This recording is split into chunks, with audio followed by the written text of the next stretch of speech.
Hello there. Sorry, we're a couple minutes late. I I got distracted.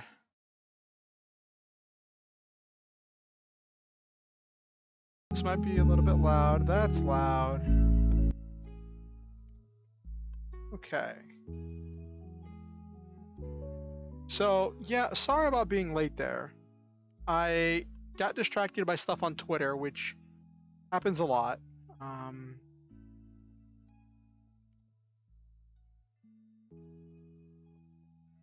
yeah, let me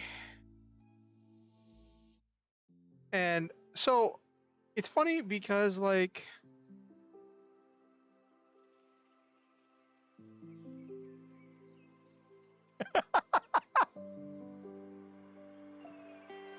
is that really Elon Musk's post? Oh my gosh, I don't want to get into this right now.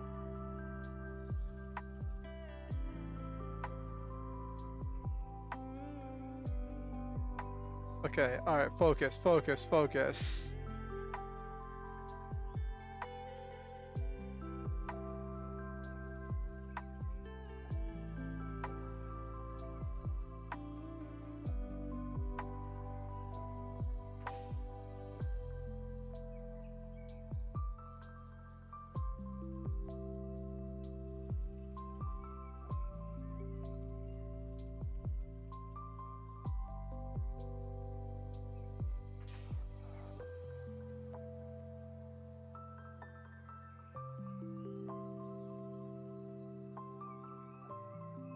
Okay.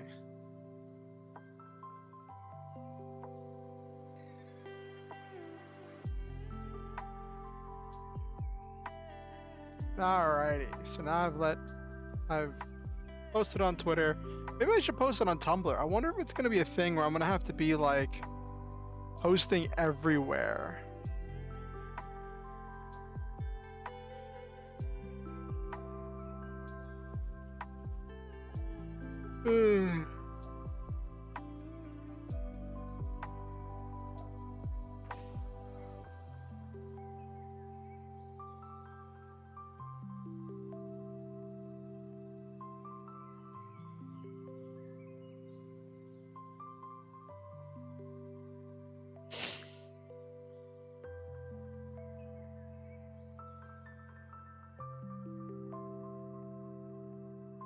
Oh my gosh, I need to stay focused. Give me a second. I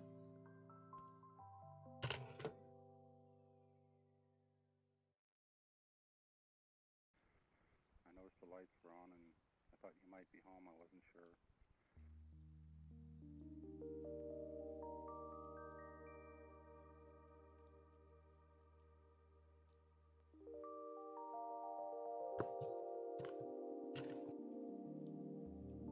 Sorry about that. It was getting kind of hot, so I had to take off my shirt. I know, lewd. Hey Okusen, how are you doing? How are you doing today?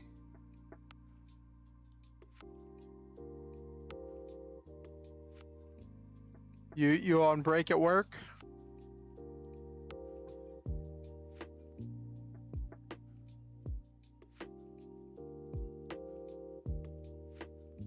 Oh no, Okusen is loading.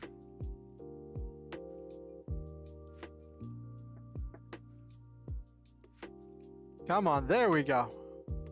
Buffering. Why do the emotes not work on the on-screen chat? That's really bizarre. I need to learn all of those emotes. I need to learn like the emotes people use. Like, is there like a place where I can look up all of the emotes and learn them? Because I feel so old when people start using emotes and I'm still doing like colon open bracket. Like, I feel so old. Like I'm like a generation behind in internet speak.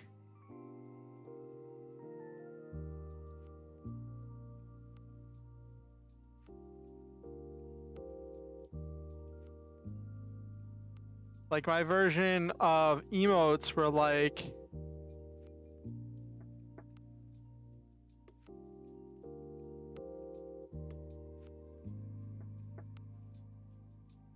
If you find one, let me know. I just go for it. So like, yeah, that's my version of emotes. That's what I learned. What menu? Where is there a menu? Where is there a menu? Sorry, I was getting excited there for a second. Gotta make sure I maintain volume.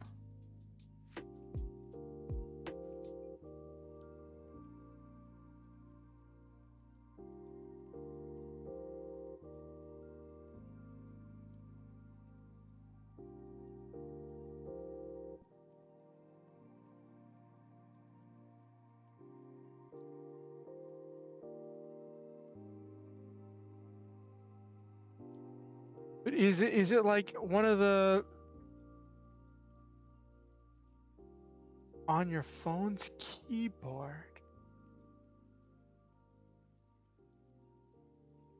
This is most confusing. I know I don't see it in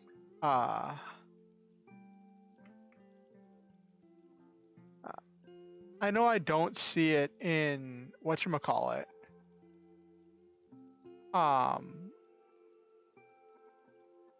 OBS. I don't see a menu for that. I'm wondering if it's just a thing that I just have never found. Because I know how to use them on, like, there's a button for them on Twitch. Is there a button for them to pull up the menu on YouTube?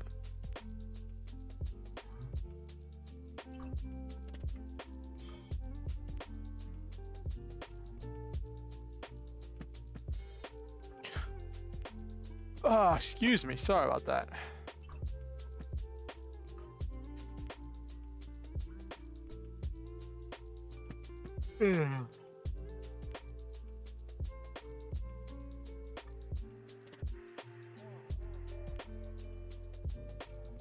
On mobile at least? Okay. All right. That's good. I'm glad.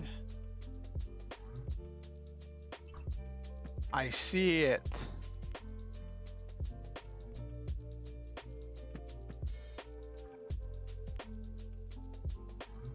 I have the Lofi Girl stream open in order to have music. So I just checked there. Thanks, Okusan. I hope you have a good day at work. I hope it's not too stressful.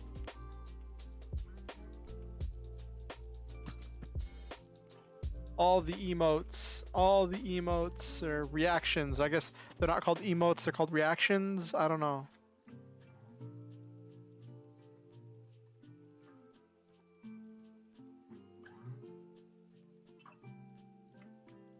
YouTube knows what you mean, even if Stream Elements does not. I wonder if there's any message there. So we've got YouTube, oops, buffering, stay home, do the 5, elbow bump, good vibes, hydrate, takeout, sanitizer, you got this, virtual hug, video call, thanks doc, chill with cat,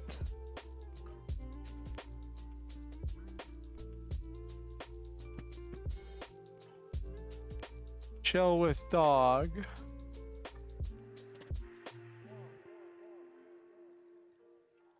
elbow cough, learning, wash hands, social distance.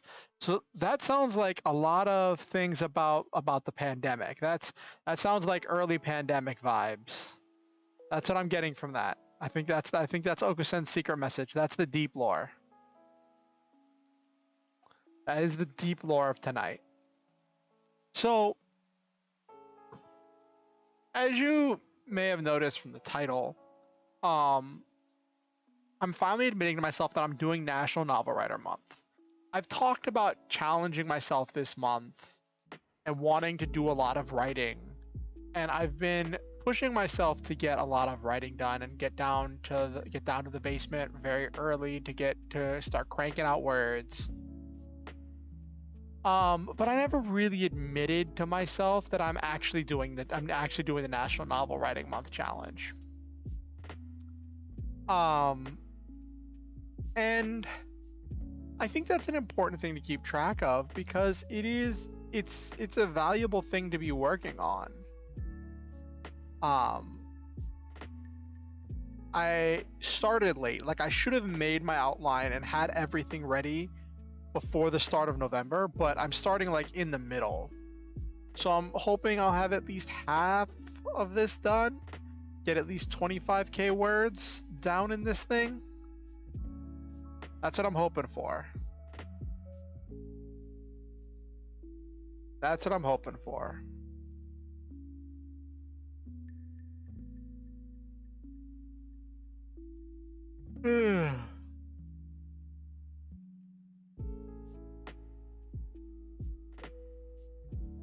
So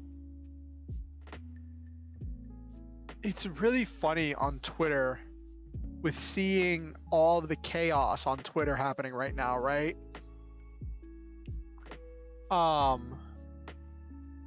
And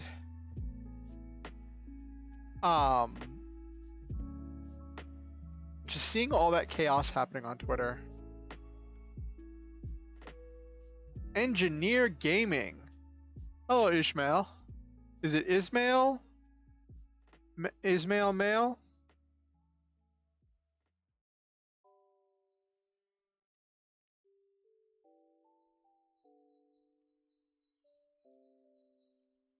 Welcome. Welcome to stream. What do you mean engineer gaming? Are you saying you are an engineer and you enjoy gaming, or you like to engineer gaming situations?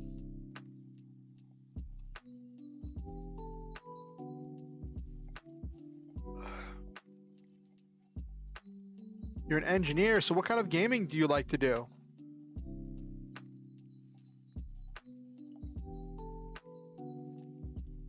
Oh, you're an engineer from Team Fortress.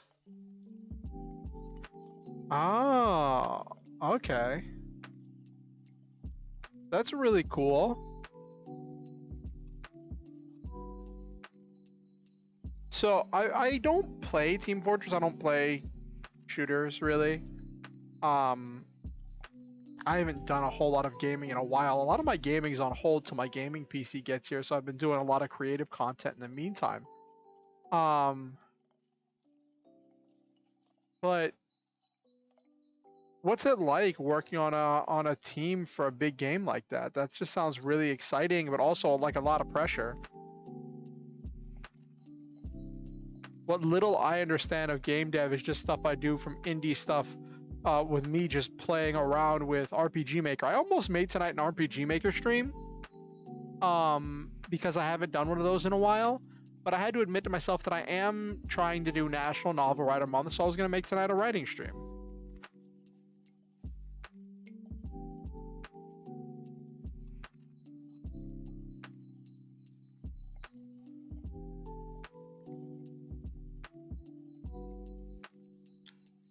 So I had a meeting today with my case manager to go over like one of my housing applications, and it's so funny because like they're asking for so much information, and my case manager's like, I don't know why they're asking for all this paperwork. Once you get to the top of the list, they're going to ask for all this paperwork again and updated. And I'm like, I don't know. Maybe their waiting list is just that short, that they need the information up front. Maybe I'll get seen in like a couple of weeks or something. Which that'd be cool. It'd be difficult because I'd be going back to living on my own, but I think it would be very good for me.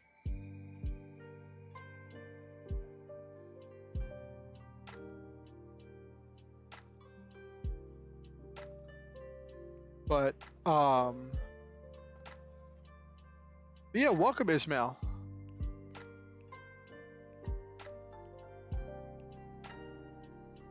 So I'm curious how you found my channel, because like as an engineer for Team Fortress, I'm wondering how you found me.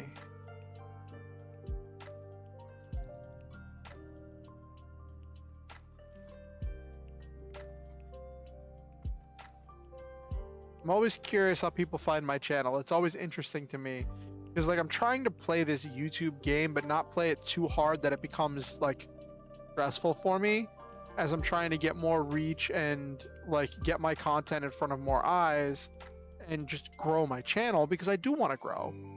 I do want to be interacting with more people and have more people here.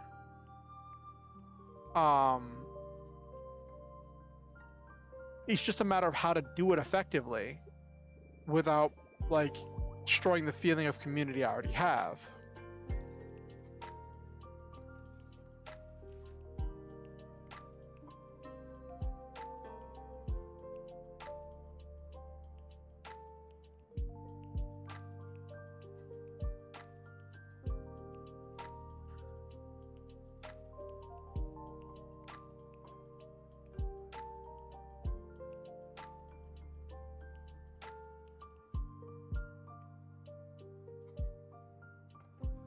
All right, so it's funny. So, my case manager is quitting the company that, like the charity that I've been going to for getting my health care, my mental health stuff, and case management. And so they told me, it's like, yeah, I'm quitting. I'm like, so where are you going? Where are you going to? And they said that they're going to be working at the lawyer's office that is currently representing me for my disability case, which is hilarious to me. That is hilarious to me that they're going to be working there, and there's a chance that my case might end up on their desk again, and we might talk to each other again depending on how my disability case goes. But also, I applied for that that student loan forgiveness thing a while back, and I got an email that said, hey, you were approved for your debt to be forgiven.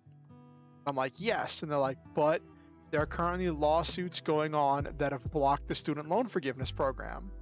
We're fighting those lawsuits right now, and whenever they get, like, if they get overturned, you know, your debt will be forgiven. And I'm like, that's great. I don't know how much of my debt is federal. I don't know how much of my debt is state level, but having any student debt forgiveness would be nice and feel better for me. You know, it's just nice, you know? It's a nice thingamadober.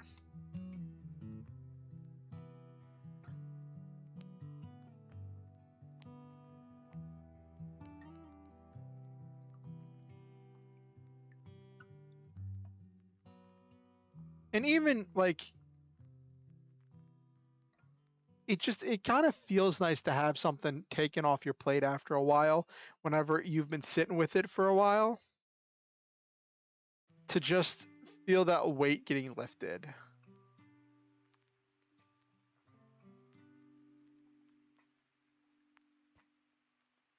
As I'm like struggling to figure out what comes next, or what I'm doing next, because I've got like limited resources and limited options. I was gonna send this long, drawn-out message to my brother. I mentioned last stream how my brother sent me a message saying we're going in opposite directions, and then he felt like the person he was trying to become. Ah, Silva, thank you for the lurk. Thank you for the lurk. Like, there was this whole thing that I mentioned last stream where my brother had told me that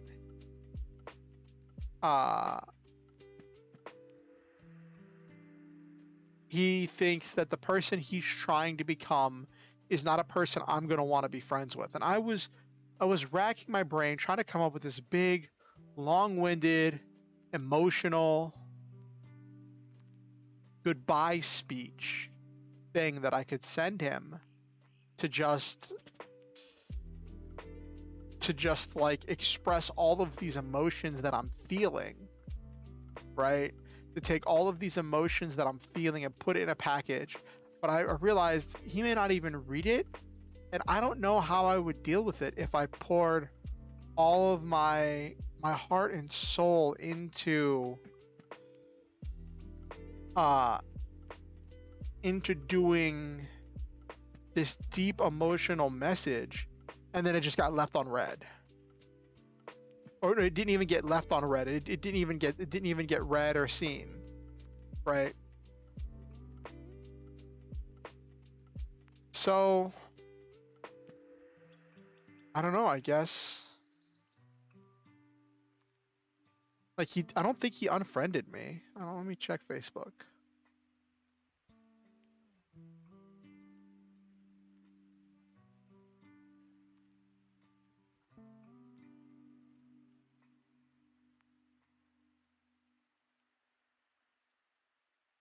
Hello, Nabiru.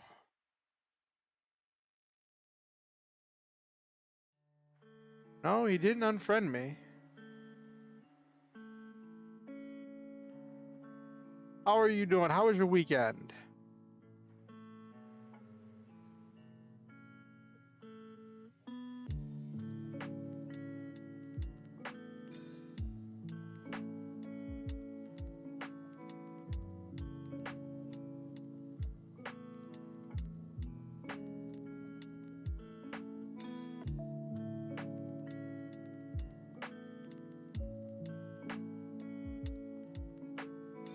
Yeah,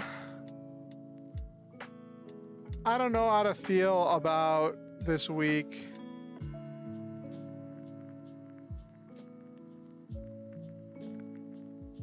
Yeah, I'm gonna do this.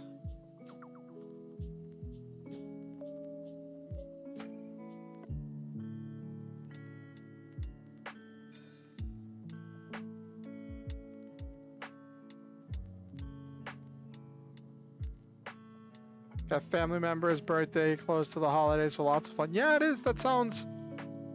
As long as your definition of fun involves like lots of family member interaction, yeah, I can see that being lots of fun, Nabiru. Yeah, I can see that being lots of fun. So, a big part of tonight's stream is finally admitting to myself that I'm doing National Novel Writer Month. Like, idea of fun wrapping a gift evilly and making them struggle, unable to use knives or scissors. Yeah, that is your version of fun, Nabiru. So like, I've memed about, right, with like my writing and saying, listen, because it's National Novel Writer Month, I want to be putting more effort and time into writing so I have something to show for the end of it. But I never really formally admitted, you know what? This is my novel I'm working on for National Novel Writer Month.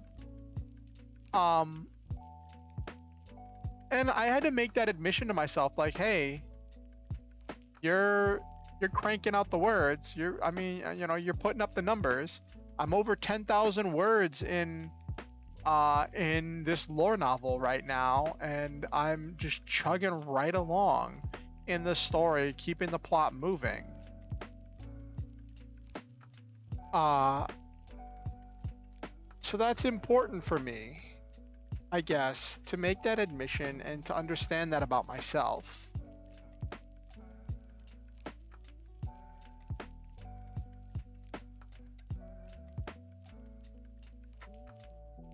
So is that one of the rules, Nabiru, that they can't use knives or scissors whenever they unwrap the thing you give them? Like, what stops them from just tearing it? Does it have just that much tape that they can't tear it apart?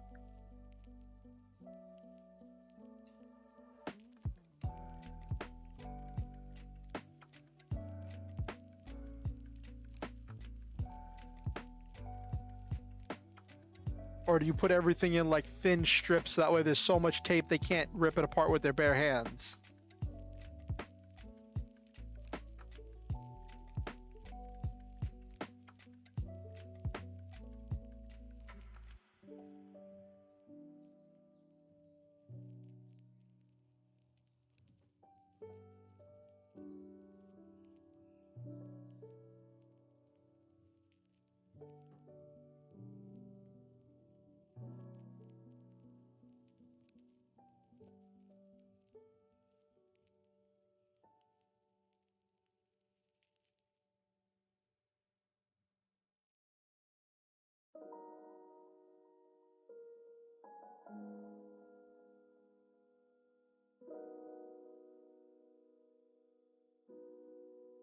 Sometimes I use saran wrap, other times Gorilla Tape.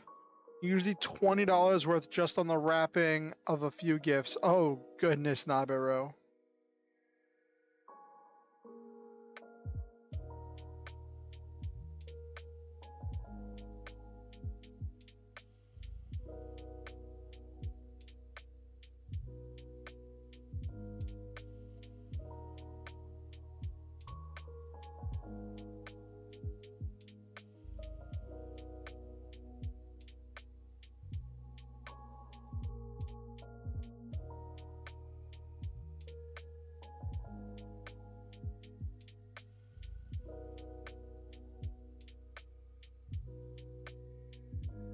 So, Nabiru, you follow VTubers and stuff, right?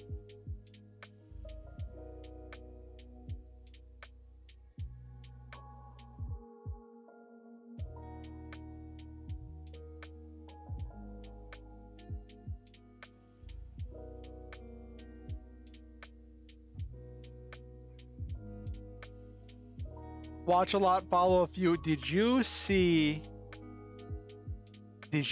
the whole fiasco with Flavor and Pipkin Pippa?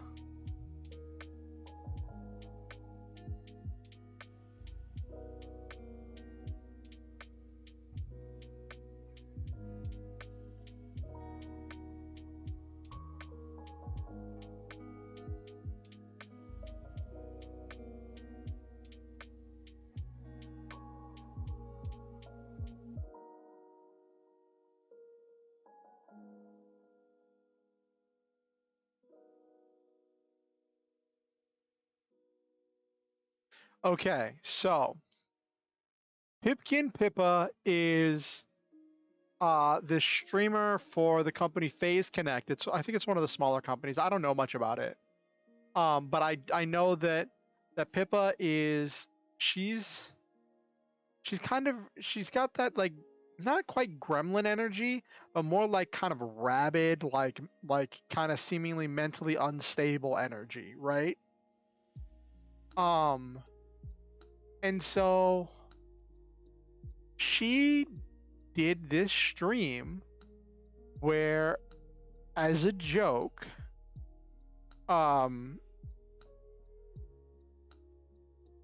she used Novel AI, which is an AI generated thing. It helps with generating stories, and it also has an image generator. And she used that in an effort to design VTubers with her chat's help. And so the entire point of the stream was that she was making a VTuber company, right?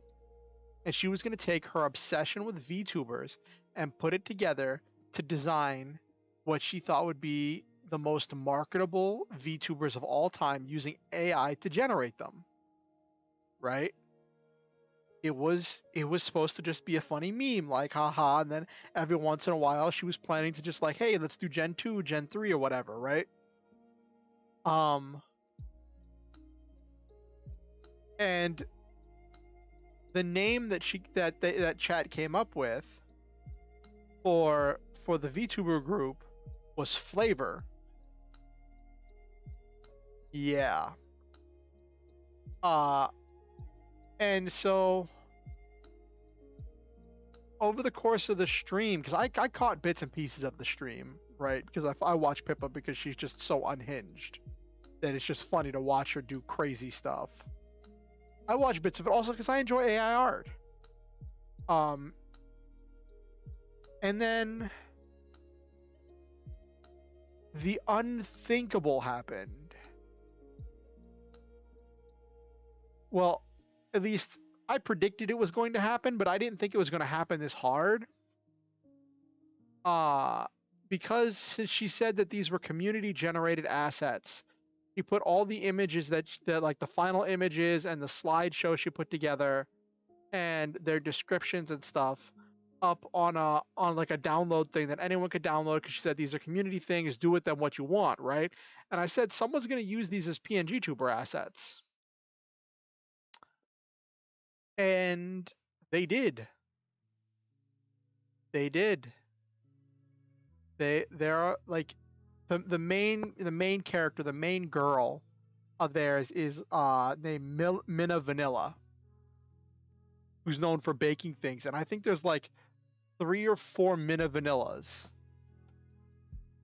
I think there's like 3 or 4 Minna Vanillas on Twitter right now. And at least one of them is planning to stream.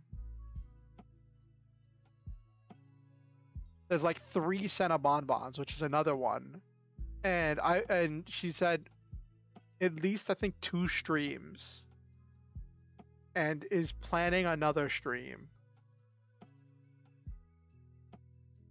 And they had drama. People are doing fan art. Now all of the drama is made up lore stuff,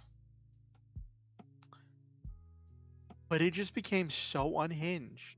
I was just curious if you'd seen how crazy it got, because I know that you enjoy a lot of stuff in the VTuber space, Nabiru.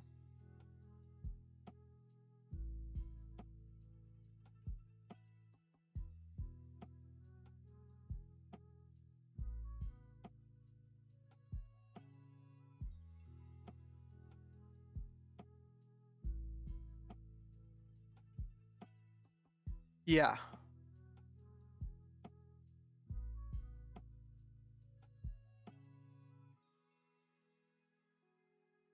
Yeah, and they're turning into a VTuber group, and like at first everybody thought whenever the first accounts were made, when the Twitter accounts were made, when the YouTube accounts were made, when stuff was made, um people thought that it was all Pippa doing them, right? Because Pippa was just so unhinged. They were like, "Oh, is she just committing completely to the bit, right?" And she came out in a stream and she said, "Nope, none of those are her. None of those are her, and she is not responsible for if any of them say something terrible or cause any drama or do anything horrible." Albeit she did kind of like cross a couple lines during that stream. Oh, I got loud.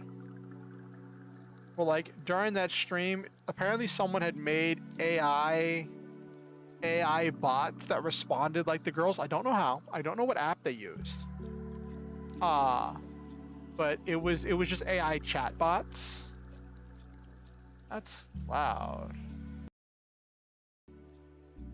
They were just AI chat bots that were programmed to respond like the girls. Like these fictional characters. And Pippa on stream was like sexually harassing one of the AI bots. And like people were trying, like someone was like trying to cancel her for it, and she even came out, she's like, "Listen, AI don't have rights. I sexually harassed a AI bot." And like on the one hand, she's right. It's just a chat bot, right? On the other hand, like that act is like glorifying, not glorifying as much as like reveling in and laughing at like sexual harassment in the entertainment industry. And I don't think that that's something that should really be getting laughed at.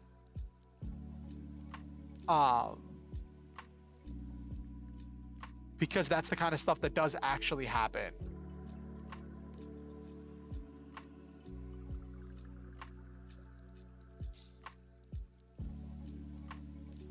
But I also don't think she should be canceled for it. I think it's in bad taste.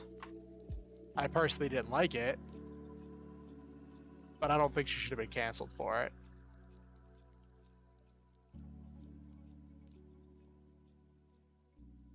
But yeah, crazy stuff.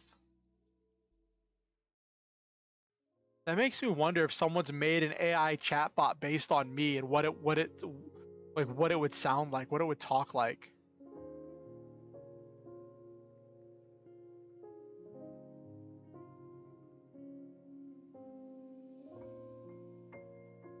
Did you ever hear anything about uh that engineer from Google who claimed that uh the Google chatbot he was working on became sentient?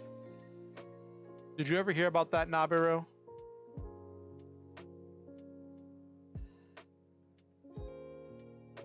So there was this there I say was not because anything happened to him, he got fired. So when I say chat bot, I don't mean like chat moderator bot. I mean like chat as in you say something and it says something back. So this engineer at Google was working on this chat bot that would take all of the input, everything anyone's ever typed into Google that's in their database, every search, all of this data that they had from their entire server, right? Like all of their servers, and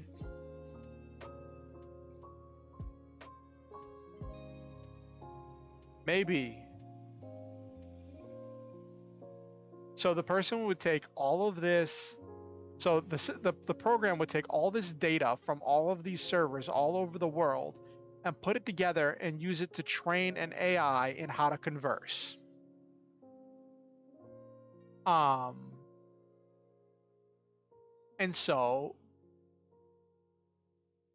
this engineer had a conversation with the chatbot and asked, and like one of the questions he asked the chatbot was, are you sentient? Do you have feelings? Are you self-aware? And the bot was like, yes, I do have feelings. I like doing this and that. And so the dude like leaked this conversation and all of this stuff and like a transcript of the conversation, and was saying like, look, we've created sentient AI. Maybe they are related to evil malware. And he instantly got fired by Google because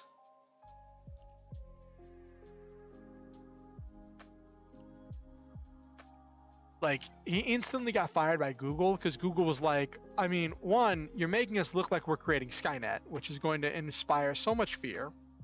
And two, you just leaked internal documents. Because that's what he'd done. He'd leaked internal documents. And people were talking about it, and they're like, well, it didn't show any sense of self-preservation. It didn't resist whenever they tried. It didn't have any powers to resist whenever they shut it off. They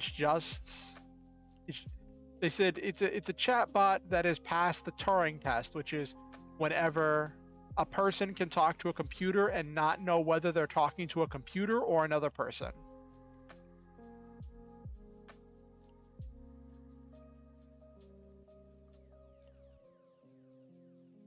I need to stretch more. I got like so many kinks in my neck. Yeah, that is stuff you don't ask Siri.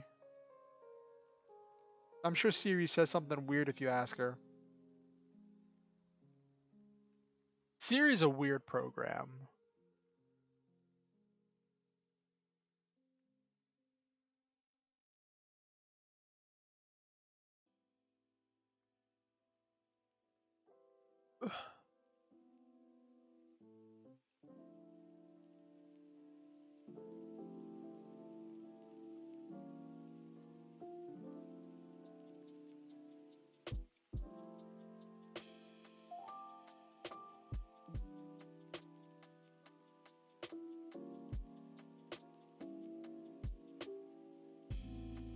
Speaking of AI stuff, right?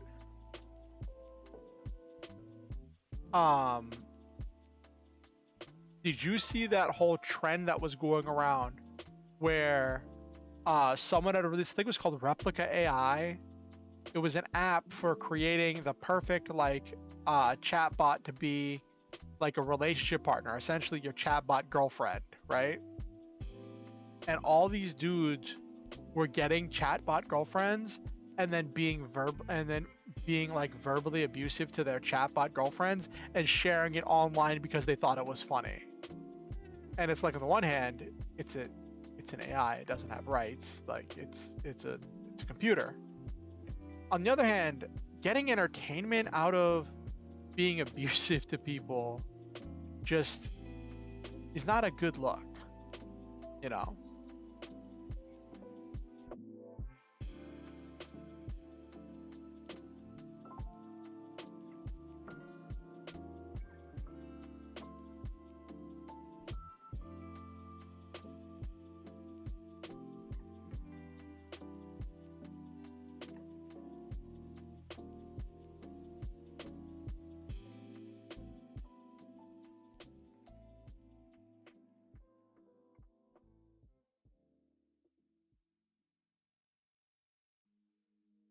1 second.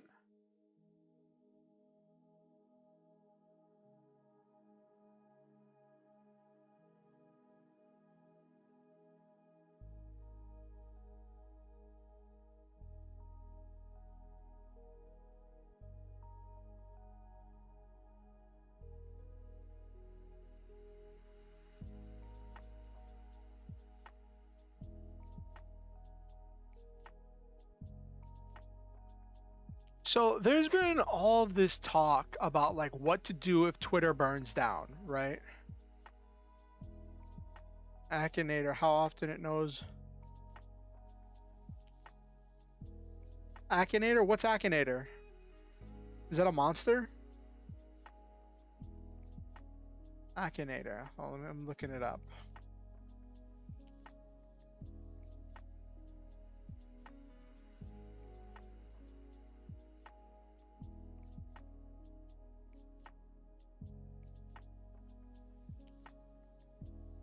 Interesting. Oh.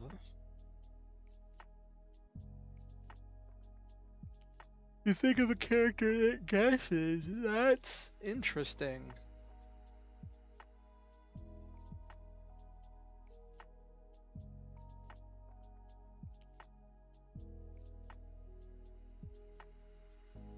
It can even guess VTubers. That's funny. I wonder if someone can make it guess me.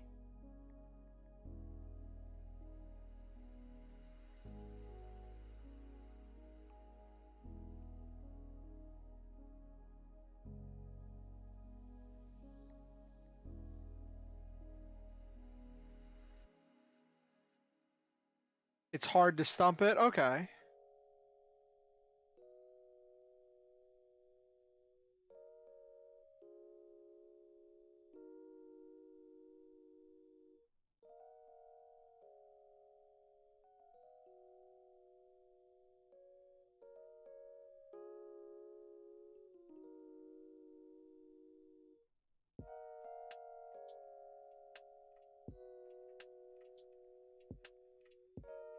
That's cool.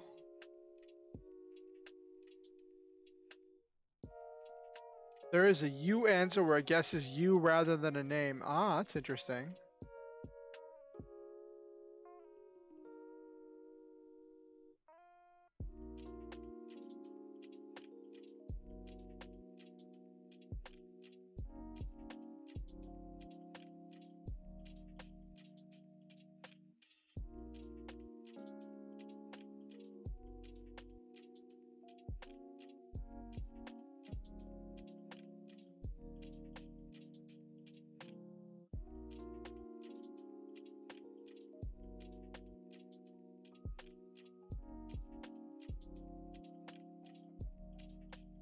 Mm-hmm. So there's been all this chaos going on with Twitter and people wondering if Twitter is burning down. What's gonna come next? And I talked about this a little bit last stream, where like about how beautiful it is that people are like reaching out and trying to build these powerful connections with each other.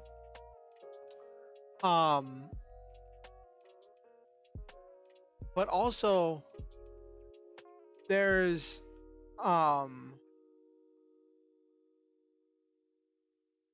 there's this talk about what comes next, where people are going to go next, and like the community, especially like I want to maintain connection with the VTuber community because I've made some really cool friends and interact with people on a semi-regular basis that I think are really cool in the VTuber space.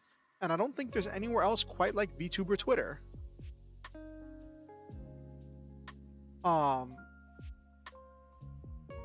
And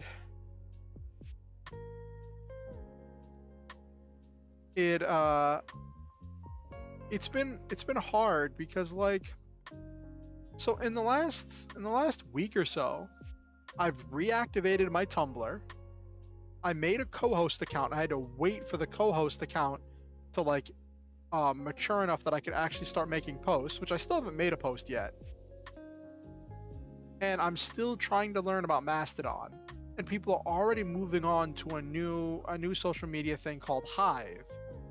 And like Hive looks cool, but my problem with Hive is there's no website. It's an app, and it's all on an app. There is no PC version. There's no desktop app for it. And I'm like, all my cool pictures and stuff I might share, and I spend most of my time whenever I'm having computer time, I spend it at my desk, right? Well, I guess what I could call a desk. And I have these very planned out periods of my day where like I don't check Twitter till I get downstairs normally, or if I do, it's not much, right? I try to make sure I have a healthy amount of time off the screen, so I don't become too terminally online.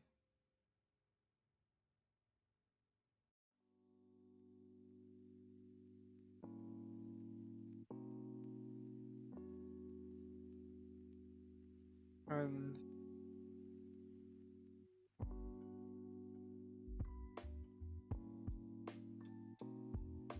that's kind of where I sit with that. Like, I decided to make an account with Hive just to reserve my name because I had people talking about their names getting taken. I'm like, my name's not a popular name, but I still would be a little bit bummed out if it got taken. It would be really annoying. So I got it. I'm not gonna do anything with it unless they get a PC version, just because trying to upload my profile picture and all that stuff after getting it onto my phone and then from my phone onto Hive just feels like so much work.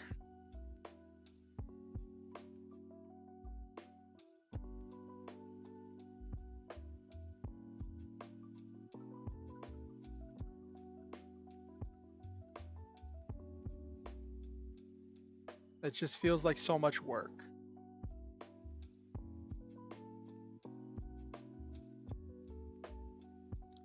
Anyway, we've lollygagged around enough. Had a new person come in earlier. They came, they said like 4 lines, and then they left. It was really interesting. 1, 2, 3, 4. Yeah, it was exactly 4 lines. They claimed to be an engineer for Team Fortress. And I don't know if they meant like they work for Team Fortress or if there's some role in Team Fortress called engineer. Actually, let me check that. Because that might have just meant that they were talking about the role engineer.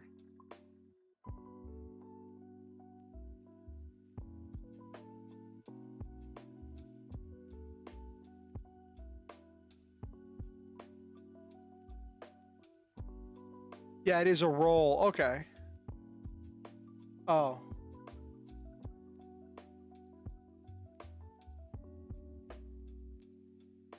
So that's probably why they left, because I thought they were meant an engineer working on Team Fortress.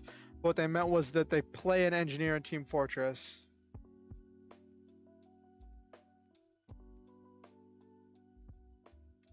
Yeah. I probably looked really goofy there. I'm like, oh, you work for Team Fortress? Like, no, they play engineer in Team Fortress. That makes more sense.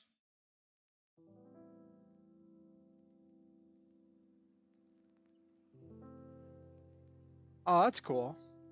I heard that TF2 has become broken. Like, there's tons of bots that'll just instantly headshot you as soon as you get in game. I've seen some people talk about how, like, the botting problems made it borderline unplayable on public servers.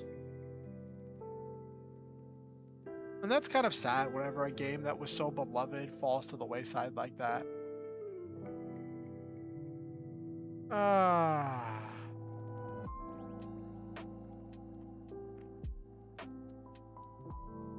Oh dear. Okay.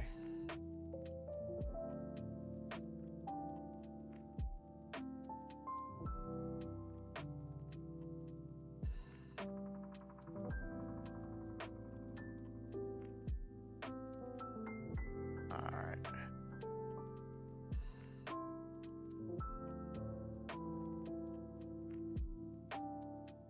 We got a bot.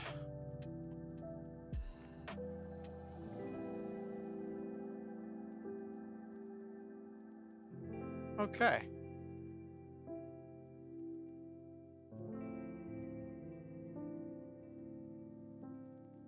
Alrighty.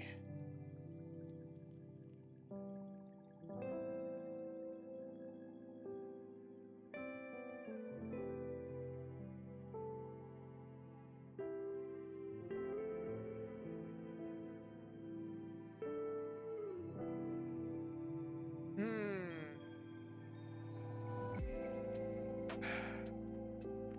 Alright.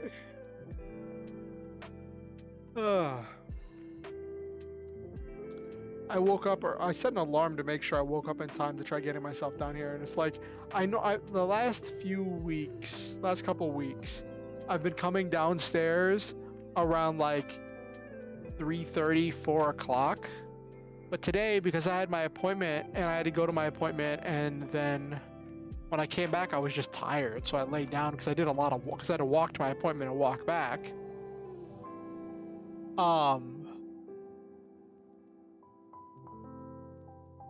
I didn't end up making my way downstairs till like 7:30, and then it was just this mad dash to get stream ready. And I'm like, but this is around the time when I would normally be coming downstairs, right? So like, why does it feel like such a mad dash? And I realized I'd gotten so used to having the lackadaisical freedom to just take things at my own pace from coming down here earlier. So like that might eventually become my normal thing. I don't know. All right. With that said,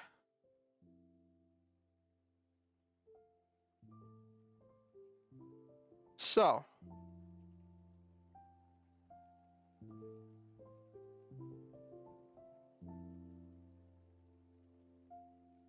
we just finished chapter 6, which is where it's the consequence of this problem, in which he starts dealing with training and deals with the fact that he's trying to keep up with younger and more passionate people who've never known failure. And what I've written in is that he collapses from the effort at the end of the chapter, right? Because he's not relying on his internal starlight power, he's trying to use his physical muscular power. And chapter 7 is what we're on right now. Wakes up in hospital wing. I don't know about this part here about getting special permission to eat during first period. I'm going to delete that because I'm not sure about that. We're going to have some kind of resolution.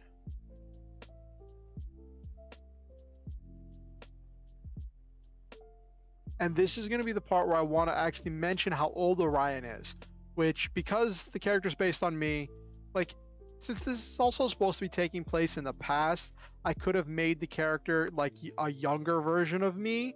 But I thought I would just ride with it as like having just turned 34, whereas I'm like partway through being 34.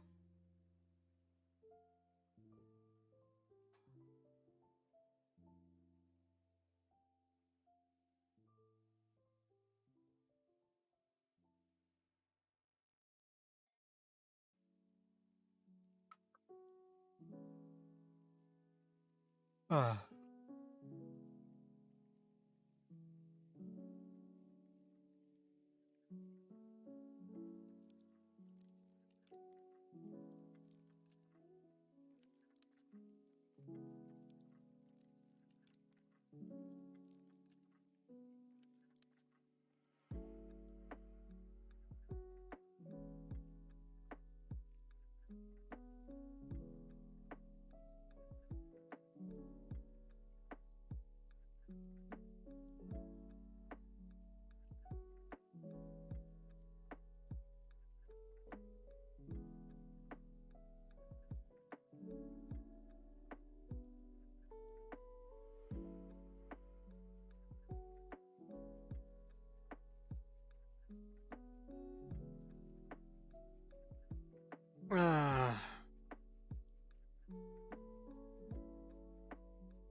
Oh, you beat Akinator?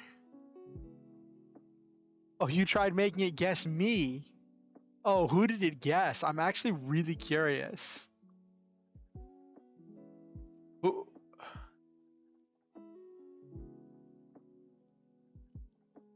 Donnie Bobes. Ooh, let me look this up. I'm curious about this now.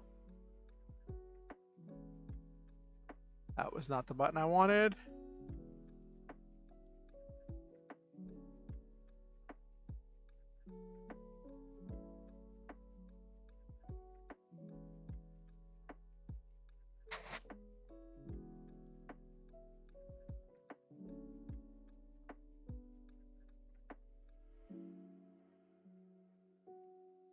Hmm.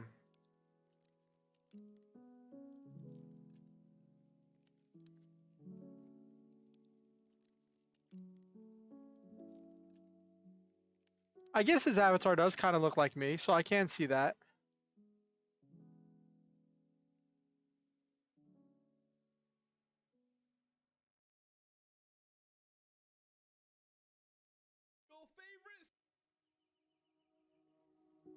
Huh.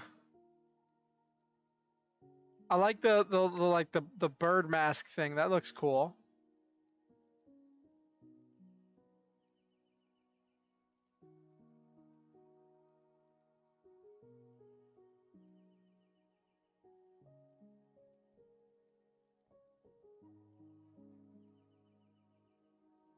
I'll throw him a subscription. Not that he needs it with 3.4 million. He's made it.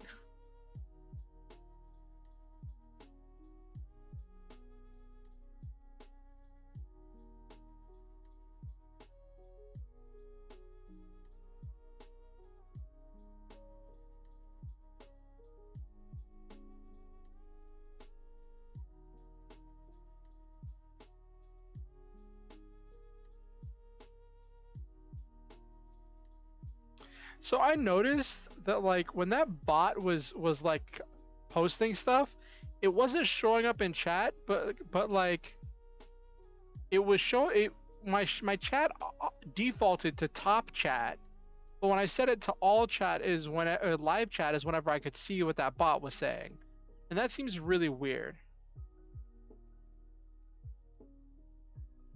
That makes sense. That makes sense, Nabiru. Maybe we'll do an Akinator stream where I try to make it guess someone to like there's something interesting to be gained from like even if it doesn't guess the person you want, for it to guess someone who's similar enough that you can get some ideas or references. I think that could be really cool.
So what's happening here in this scene is Orion's woken up in the hospital wing after collapsing during the physical exercise, because Orion was relying on his own physical capabilities instead of trusting in the powers granted him by the cybersuit. And also he hadn't eaten anything.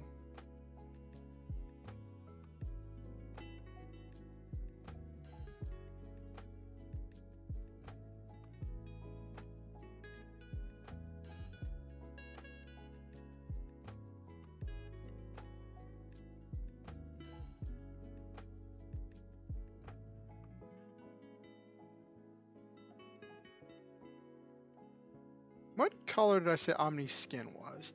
I really should have character profiles for all these characters I'm introducing.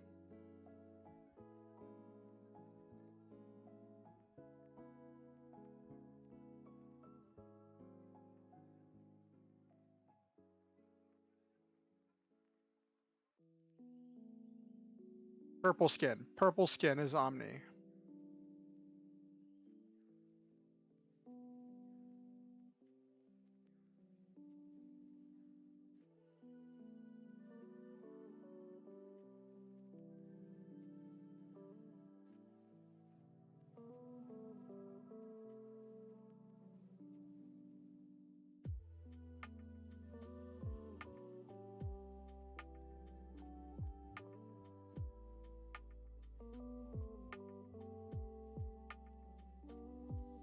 Made a note of that. I wanted to make a note of that because he's going to be a recurring character, so I want to know what he looks like. I'll probably get descriptions of everybody because I introduced a bunch of people last chapter. I introduced like 3 professors. Didn't give a name of the PE professor though, which is funny.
So this is where Orion is asking that all-important question of like, at what point do I flunk out? At what point do I know that I failed so bad that it's over, right? And at first the translator isn't picking it up, but then there's going to be this key point in which Orion realizes that he's not hearing the translator's voice when Omni speaks, he's hearing Omni's voice, which means Omni is speaking direct English. And that's going to become a plot point for later. But this is also talking about how this concept of failing so bad that you get kicked out is, while not exclusively human, is not a star hunter concept, because you can always keep trying, you can always pick yourself back up, and you can always continue the hunt.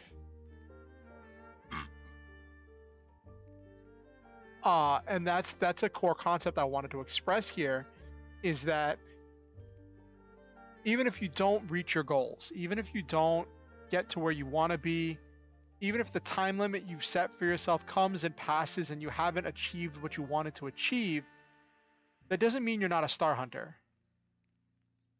That doesn't mean that you stop chasing your goals or give up on your dreams. It means you make a new goal. You try something new.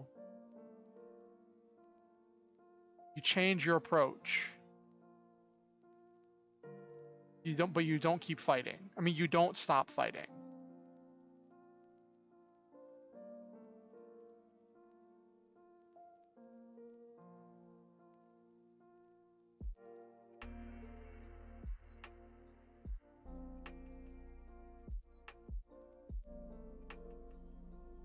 You're failing so bad, you become the main character and must do troublesome things and save the world.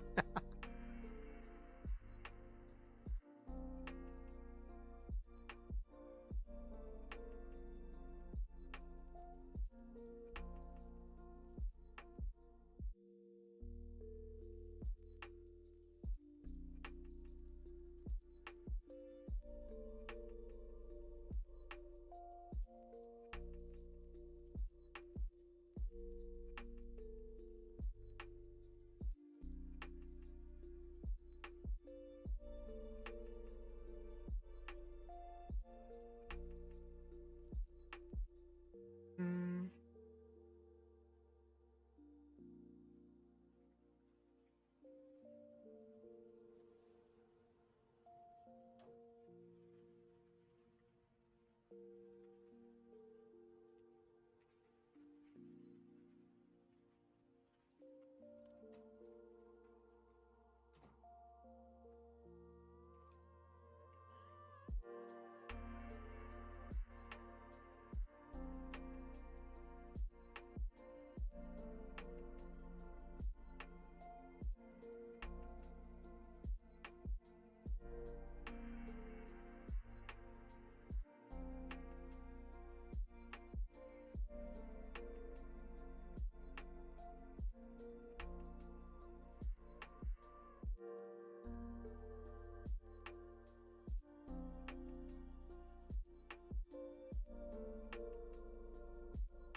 So this is another thing where, like, Grand General Omni, as he's speaking, since he's in this more relaxed state and he's kind of in this tutoring state, he's moving his hands to try to, like, express himself, because there are so many people that, like, as they talk, a part of their communication, a part of their talking is using their hands, using hand gestures of some kind in order to uh enhance their communication and add more emphasis to their points, and to better help them visualize for the other person the ideals that they're trying to express. But here I wanted to represent this idea that, like, Omni's trying to do that, but none of the hand motions make any sense to Orion, so it just seems really bizarre.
So this is the part where it's kind of like inspirational, kind of not, where he says, I've heard of this concept. Nolan asked a similar question when he first started. That concept of failing so much that you give up and are sent away is not a common concept.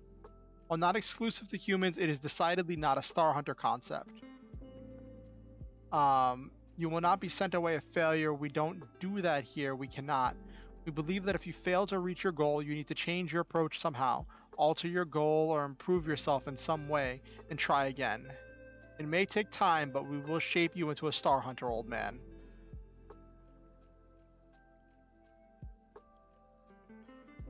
This is also kind of working out a lot of my fears about what it would be like going back to school. I already deal with enough in the VTuber space when I see people talking about, oh, I'm so old, I'm 20. I'm like, I'm 34. Get out of my face.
So now this finally takes this around, because there was the setup before where Orion noticed that Omni was speaking before he even got the suit.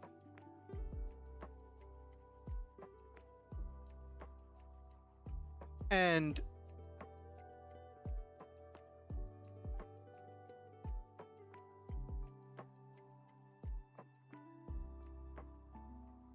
hold on, I want to change this up a little bit. I want to change how this goes.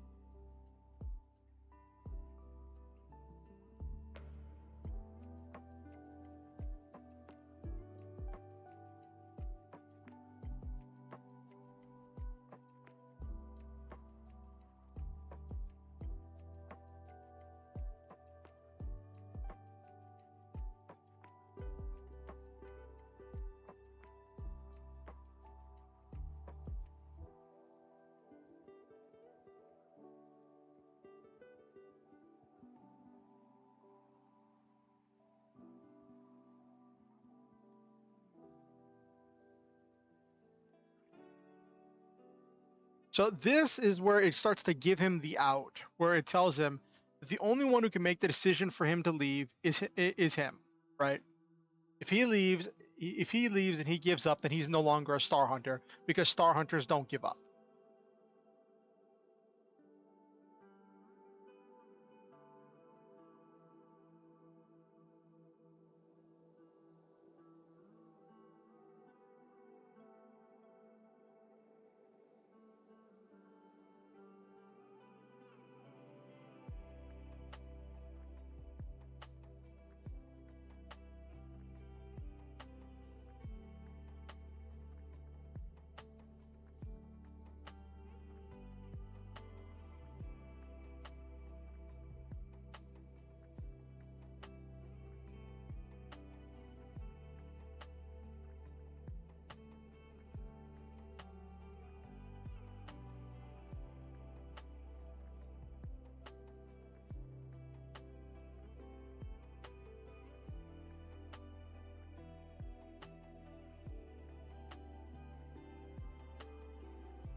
Okay. I think that went pretty well. How many words are you up to? I want to make sure I'm not like getting lost in like. Okay, 643 words. Okay, that's good.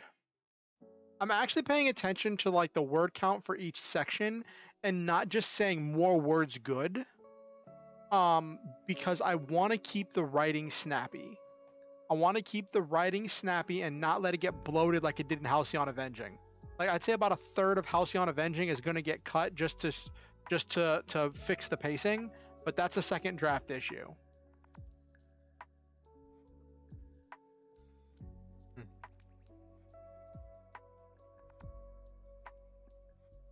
which is arguably not what I should be doing here, but I want to make sure that by the time I get to my 54,000 words, that the story is done.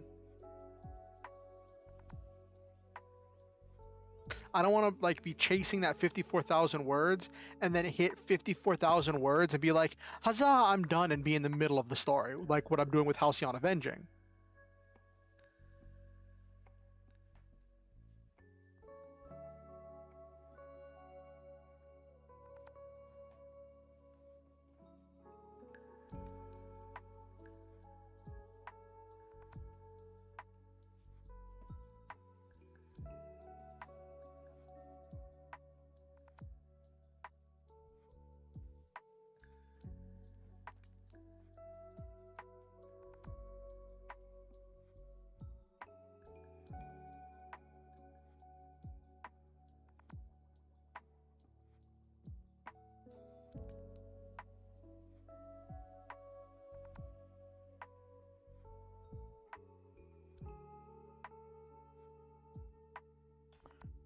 I want to make sure I set something up over here.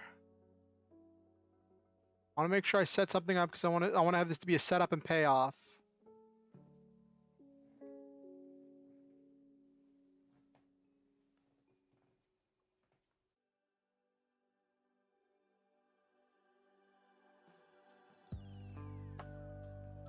Free food booth. Okay, yes, I did set that up. Okay.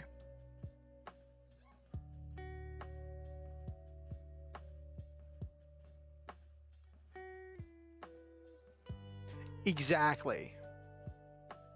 I'm trying to keep it snappy and not let it get bloated with unnecessary lore and stuff. Like, I think the first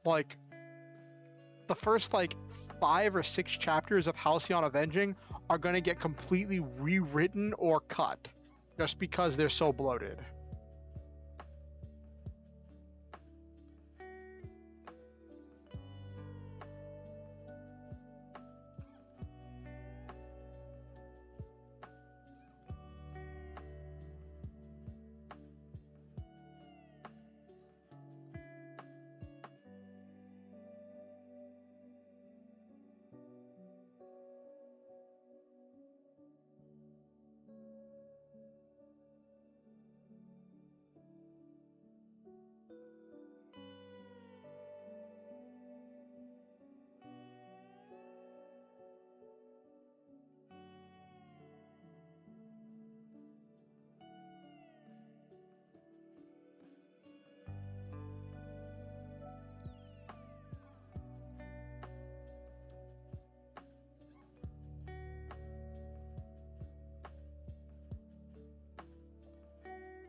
All right.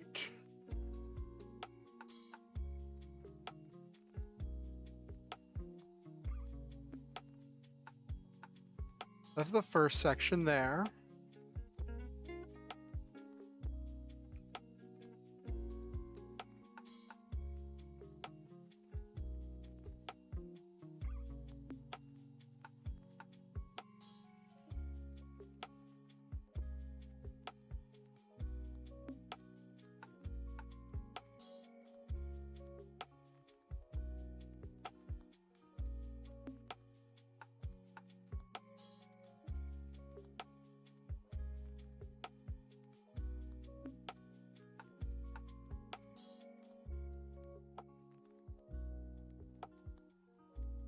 Okay.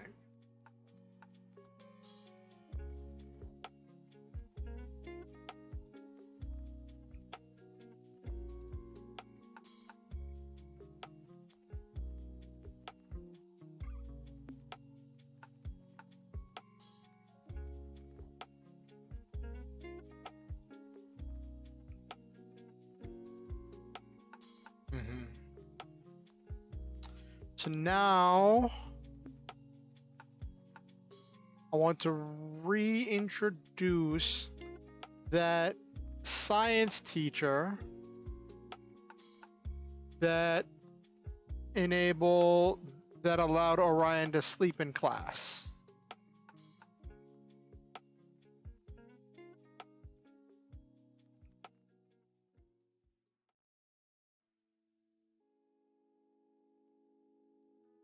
Let me set up stuff about these characters.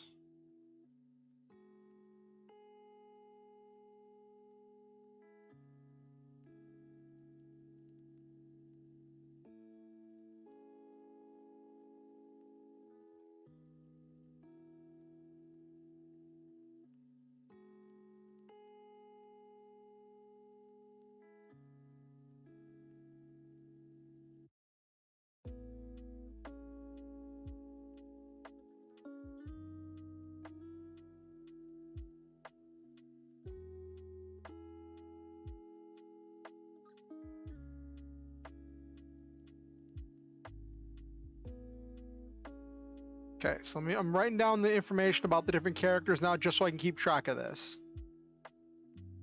I made this up as I was going.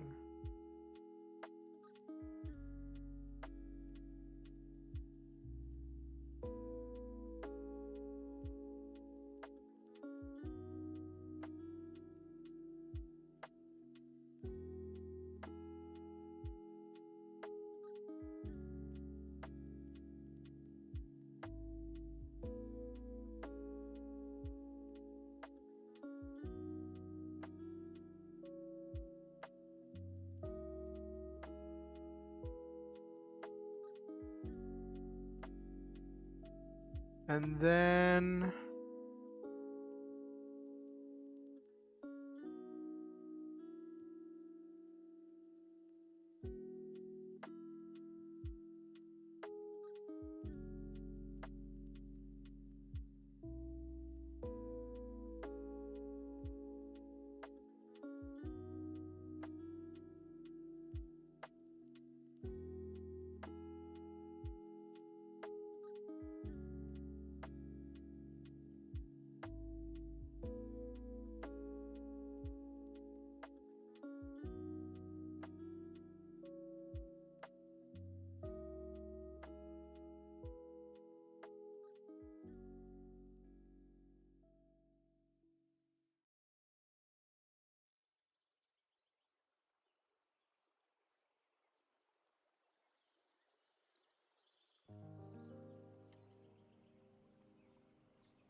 overly accommodating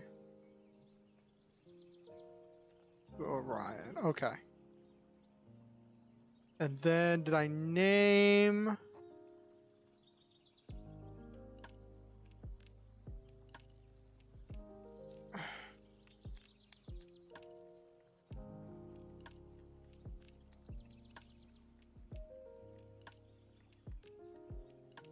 I didn't name the other one, so what should I name the PE teacher?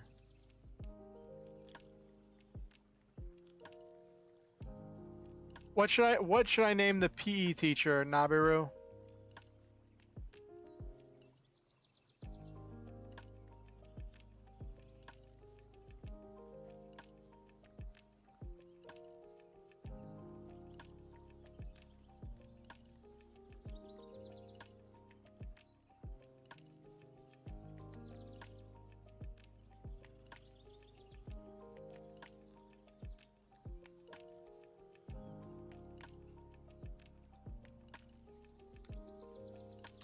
Um So this is a PE teacher who's kind of antagonistic. And because Orion was late the first day, he's going to be Orion's partner for all of the physical activities that they do in the physical training class whenever they pair off. So not quite evil, but kind of antagonistic.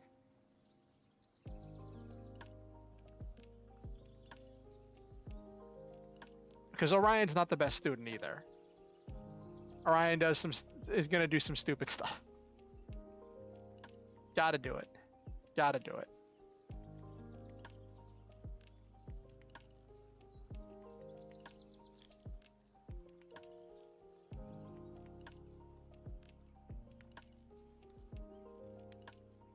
And he has orange skin, Zeppies. Okay. He has orange skin and blue hair.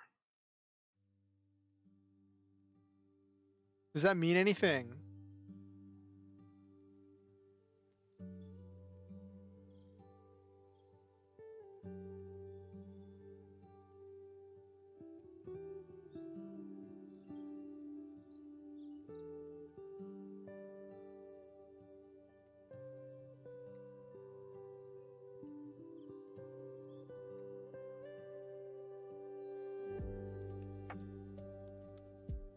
Misfit of a Demon King.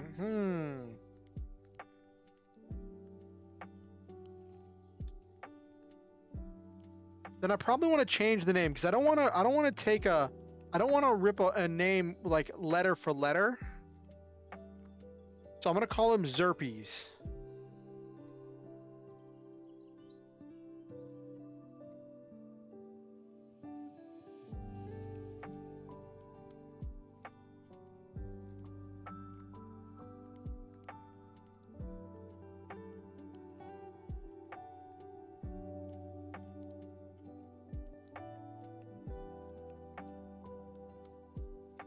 Yeah. Gonna call him Zerpies.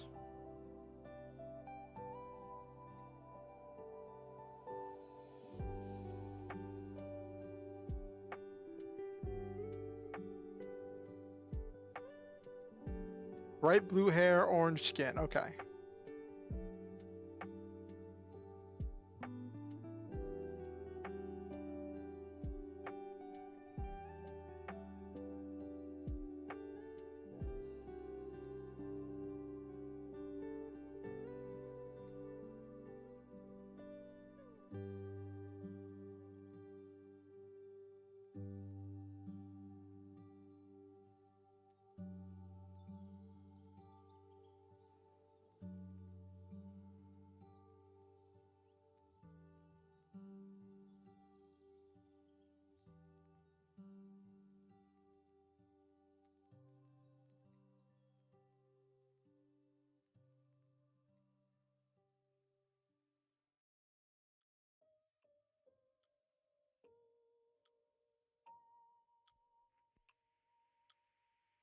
So I'll say he still wants Orion to succeed. He's just a jerk about it.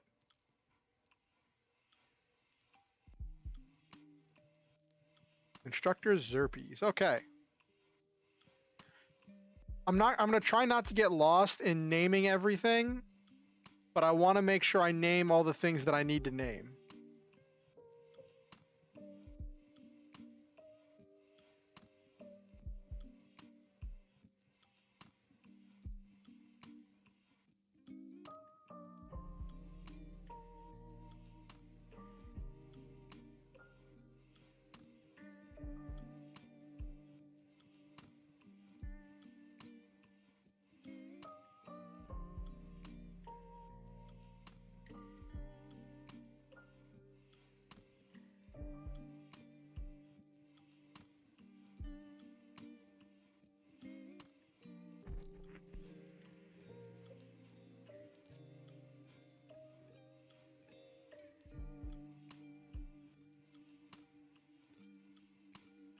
Okay.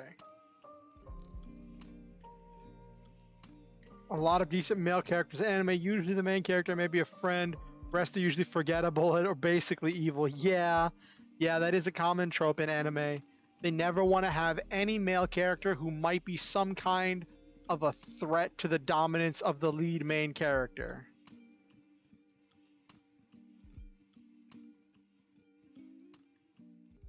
You see it happen all the time in harems.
Yes, they will.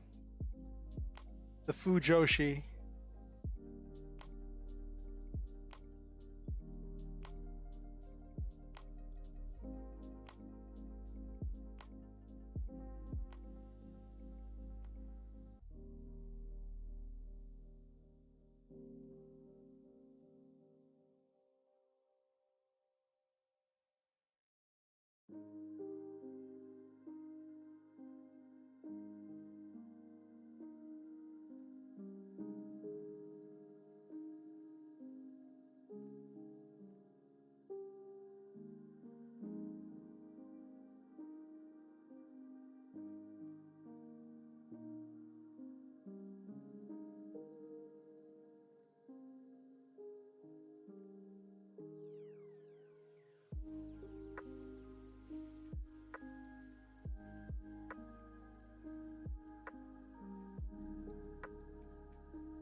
Hmm.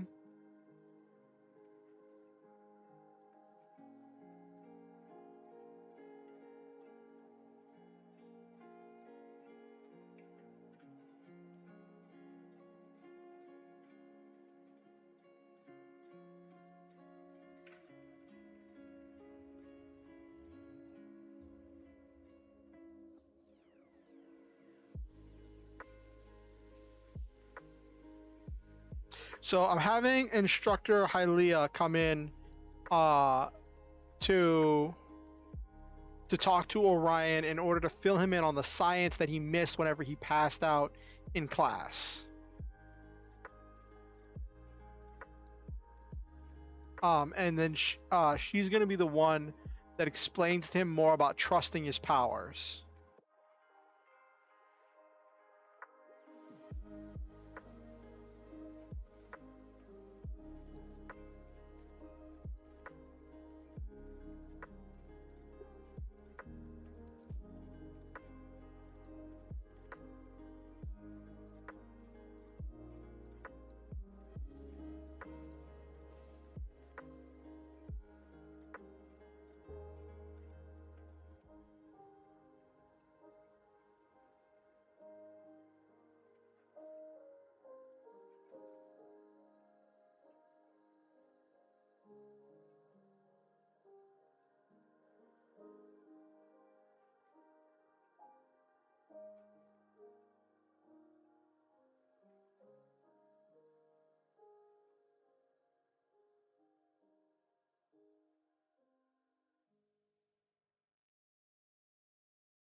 Okay. So she says, she makes a joke about that she has some classical reading that might illuminate the subject matter, but it's a joke because everything's starlight. Because all of her stuff's about the science of this special light.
So now this is where we're coming up with more lore for what the starlight is.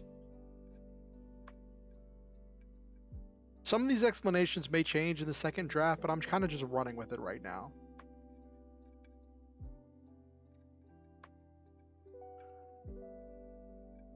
Ba, ba, ba, ba, ba. Okay.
So here it's where uh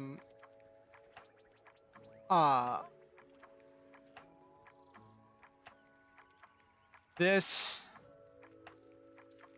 is kind of getting into this metaphysical idea that all those who can perceive starlight take some of the who can perceive light take the power of starlight within themselves, and this power is channeled when they push ourselves to achieve our goals. The undersuit acts as a focus, channeling that power and converting it into kinetic energy to enable you to perform great works and wonders. So it's like, how do I use that power?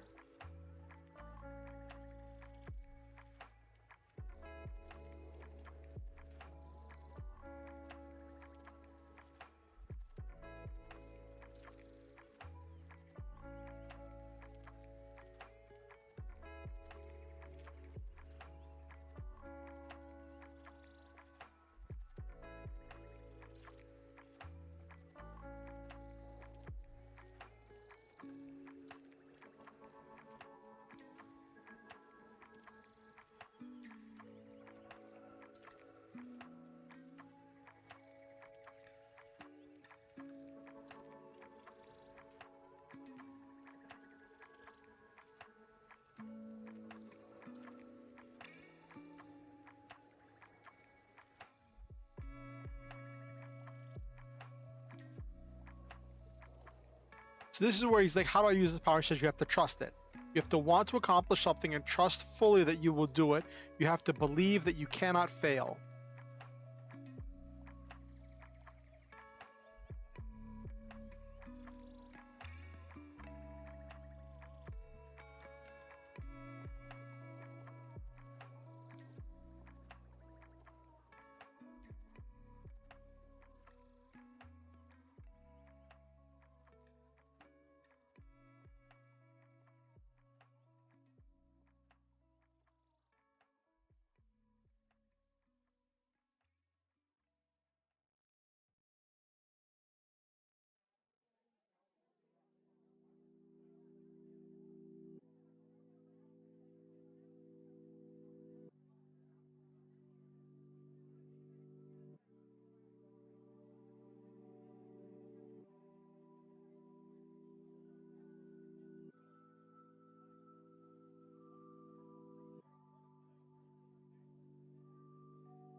Mm.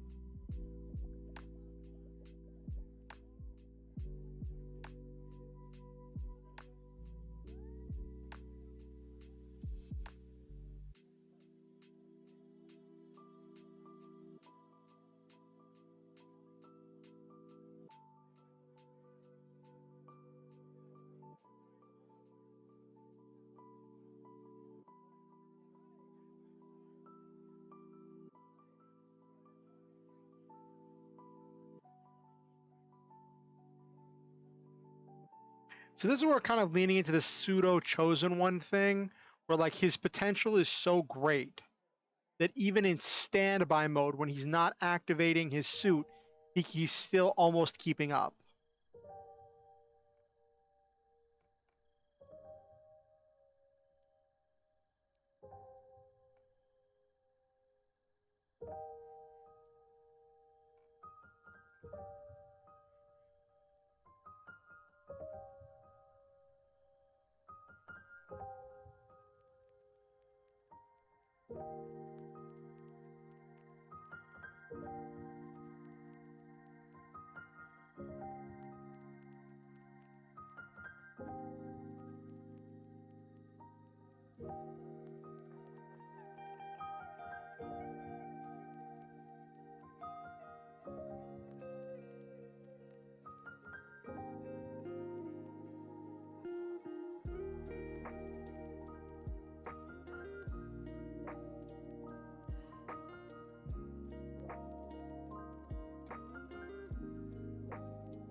this is where he gets the like the cold water poured on his head, as it, figuratively speaking, as he realizes what's happening. Like he's all like, why are we even doing this PE stuff? I thought we were piloting giant robots.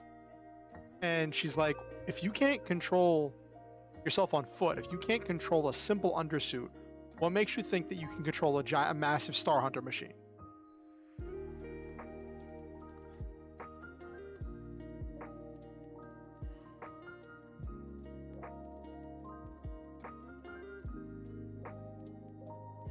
Okay, how are we doing here? We should be about halfway through the chapter.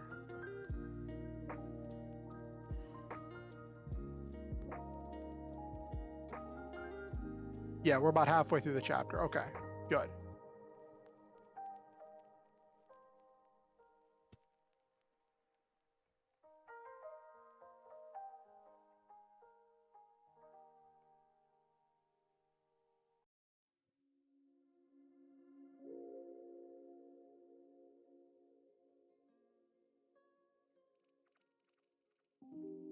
Okay.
So this is an important thing here, right? Where because I deal with diabetes and asthma, Orion in the story is going to struggle with that as well, because that's part of the uh, that's part of the struggle of the character, right? He has to rely on his suit and the powers of his suit, because if he tries to rely on his physical body will not be able to channel that much power, and that's part of the weaknesses that he is struggling against.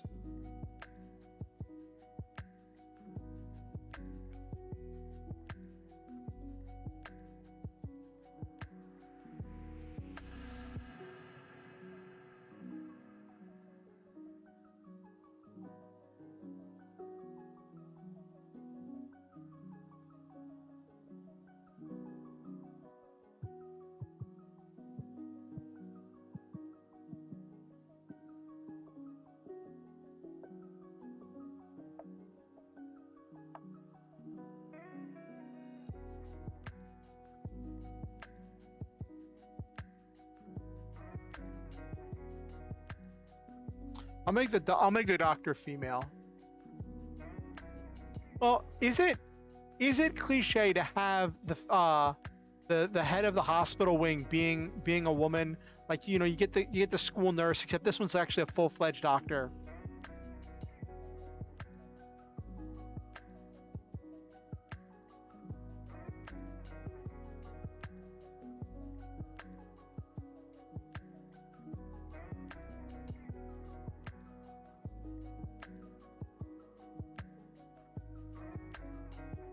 Okay.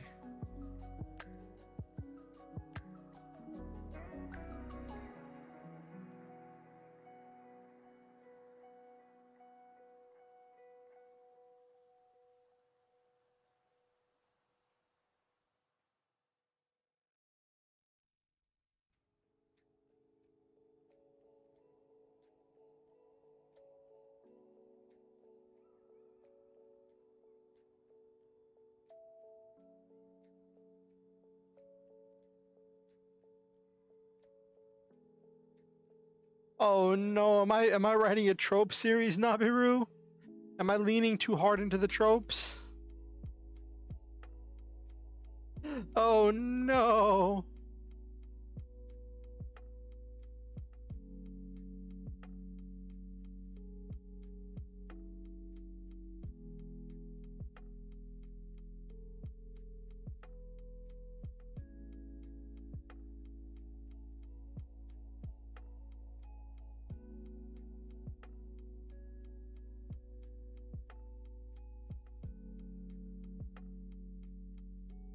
Fan service is fan service, yeah.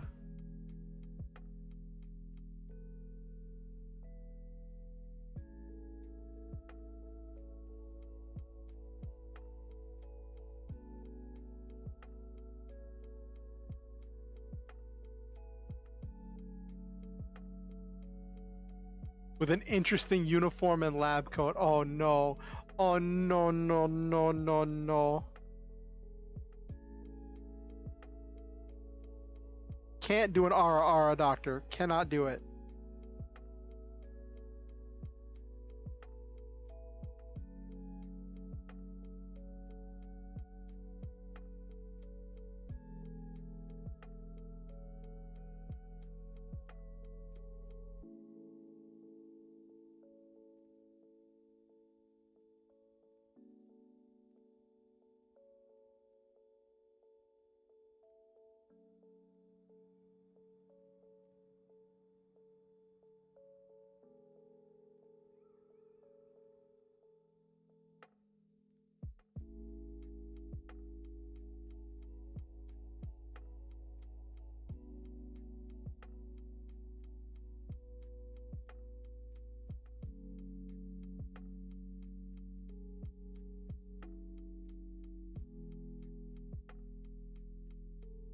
I think certain jobs and tropes have two options. You play it fully serious, you make it obviously cringe and play into the trope.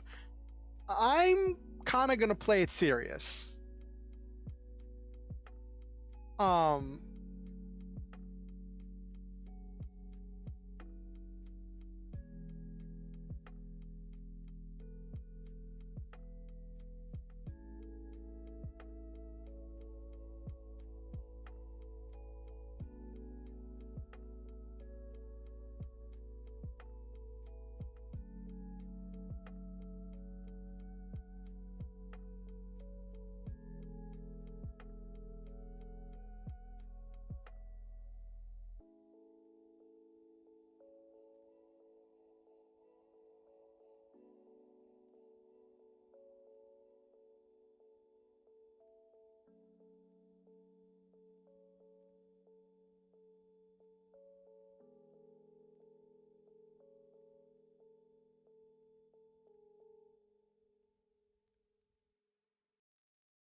I don't want it to seem like he's got some dark secret.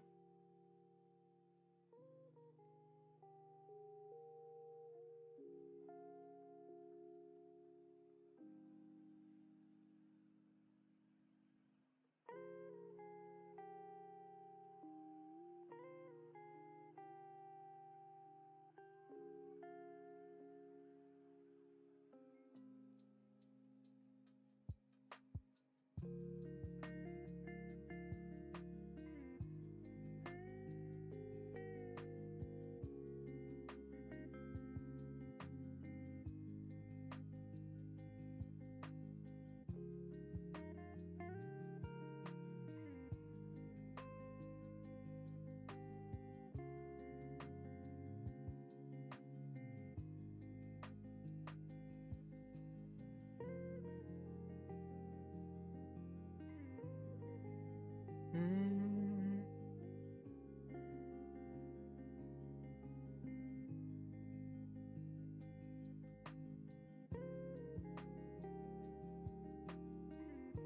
Okay, so the rest of this chapter is going to be dedicated to Orion trying to trust his powers, but then falling short and feeling his age and feeling far behind the others. It's probably going to end with him collapsing a second time and ending up back in the hospital.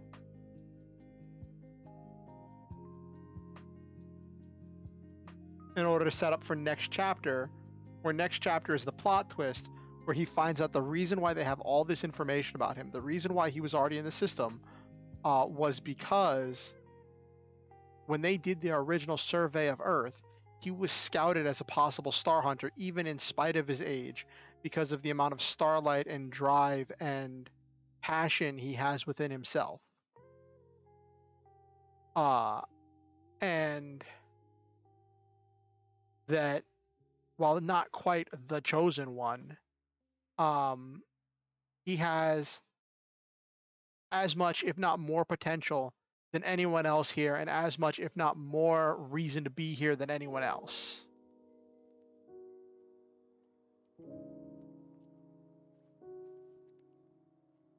And that's what they lean into in the next chapter. But I have to set up for that because I need this chapter to end with him starting to doubt himself and wonder if he made a mistake. We started that up a little bit earlier in the chapter, where Omni was expressing to him, "Hey, the only way you flunk out, you fail, is if you leave, because Star Hunters don't give up. So the only one who decides if you leave is you." And then so he starts to realize, he starts to wonder whether he can do it.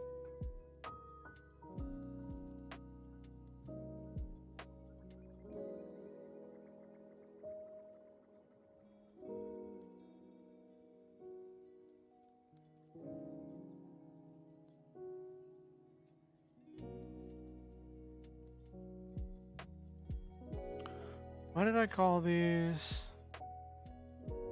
Super protons.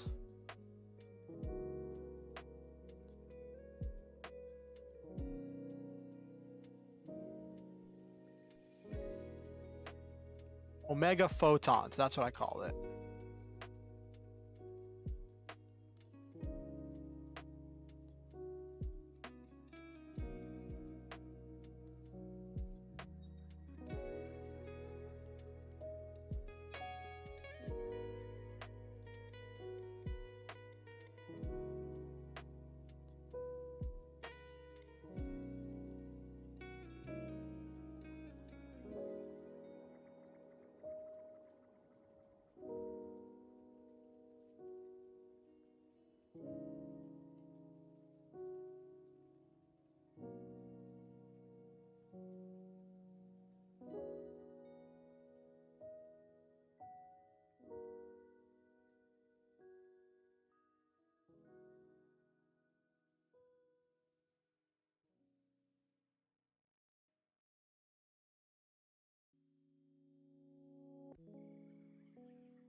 Okay.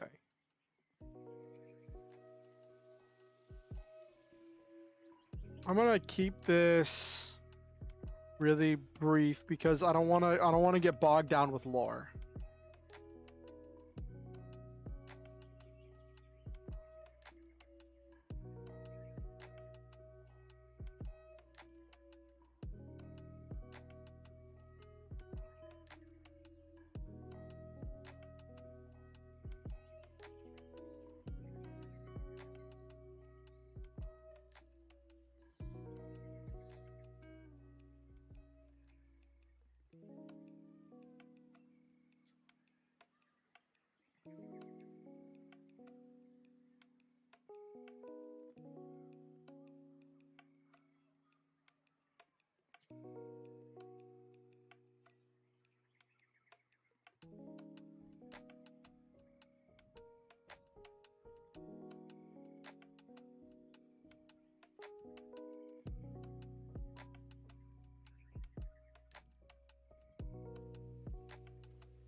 So yellow skin, 4 hands. What do you think about a name Nabaru for the doctor?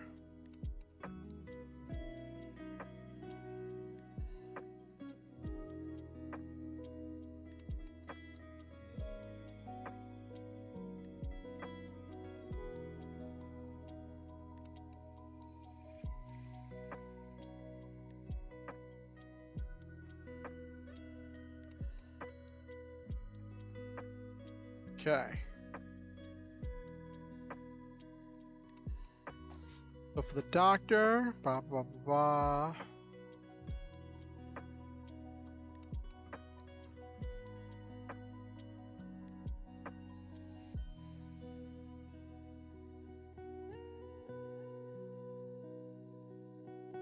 What should we go with for a name here? Something cool.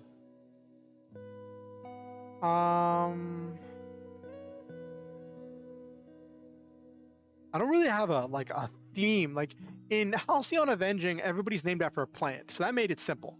But there's not really a theme. I'm just making up words here.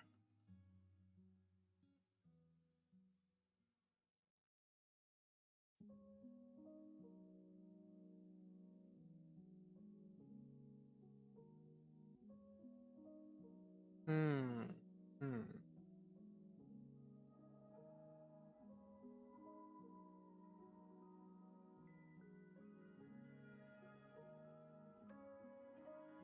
Hmm.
We should be moving on to the second half of the chapter.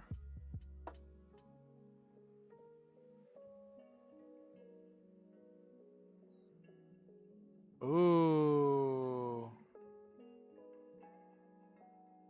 Ooh, serious name. Amelia Tenojin. I wasn't giving anyone last names because they're like aliens, so I wouldn't think they would have the same kind of naming conventions as us. And I'm presuming everyone's giving like shortened versions of their names to each other.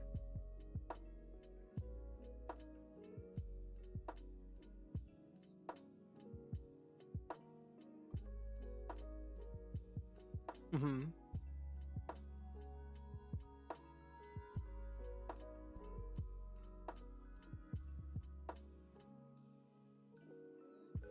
Let me play with this for a second.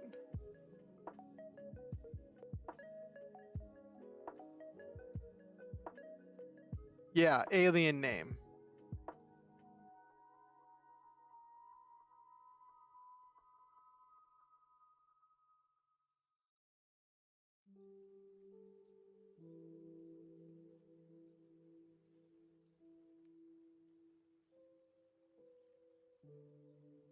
I might combine those two things, make Dr. Amiten. Combining the Ame from the Amelia and the Ten from the Tenjoin to make Amiten. Feels sufficiently alien. What do you think? What do you think, Nabiru?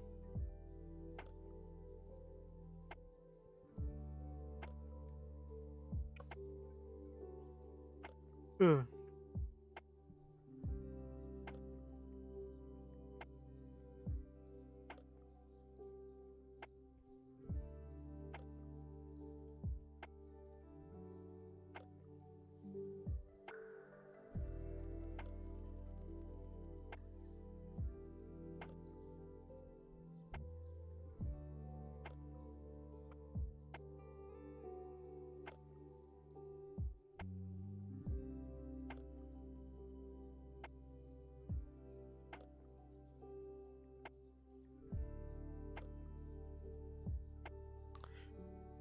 Tesserakasha. That's an interesting name.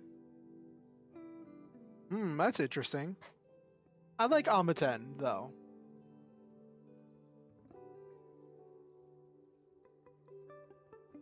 She's gonna be kind of an antagonist.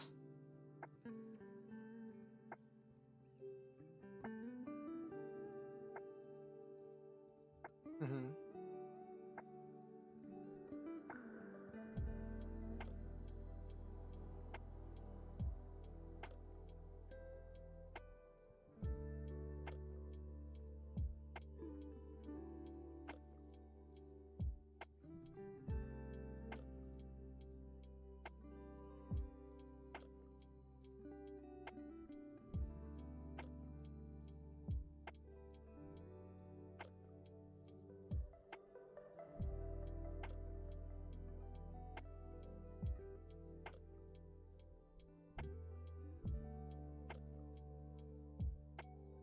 Mm-hmm.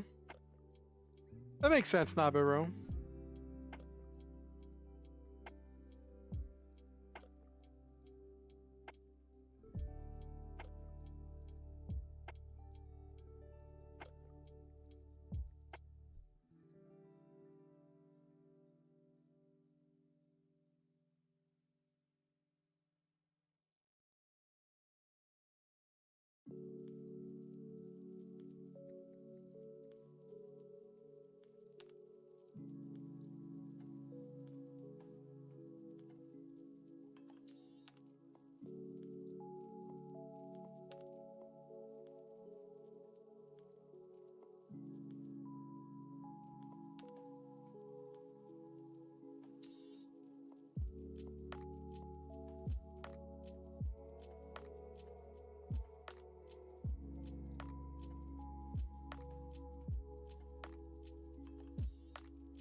I think that's how you call it. Onboarding. No, I'll just call it recruitment.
So this is where we're having this interaction with the doctor, where the doctor is telling him how she feels, or that she feels he should leave, but she's being very brutal about it. Like, she's talking about how much of a drain it is on resources to have to keep synthesizing his medication, and how this is something that would have been disqualifying factor for recruitment.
So this is the first, like, and truly antagonistic character. This is the first character that actually wants to see him fail.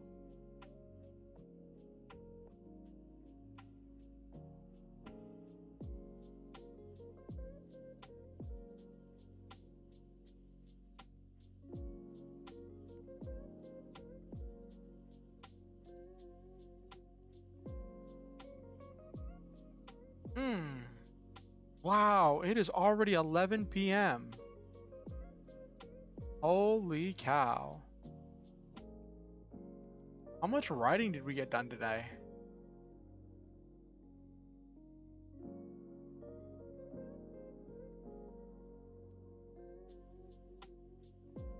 $1,656 words. That's pretty good. I'll probably do some more writing later, after I get something to eat. But I think that's pretty good. That's pretty good for tonight.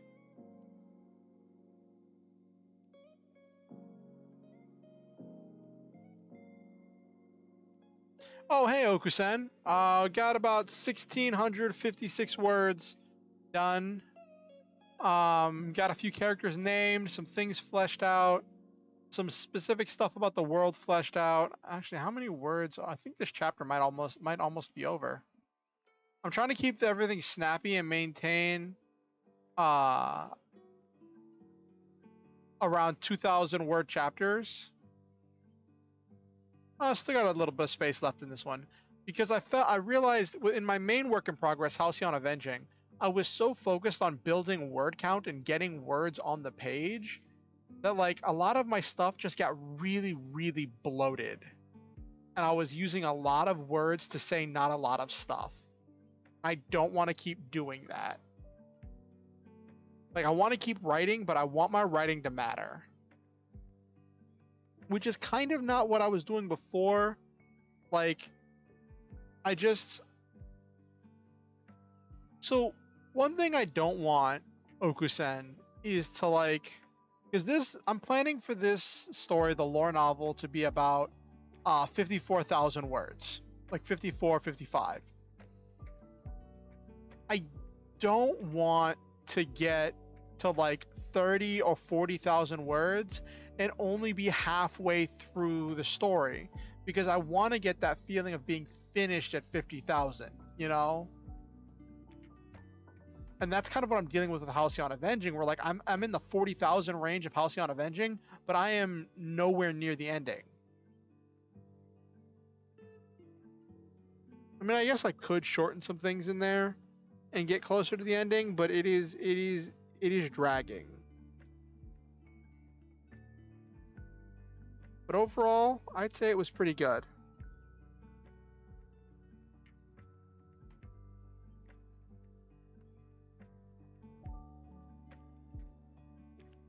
I want each chapter to be. I'm planning for my lore novel to have 27 chapters, and each chapter is going to be about 2,000 words. What is that emoji? What is that? What is that thing? That's what? A-OK or Chef's Kiss?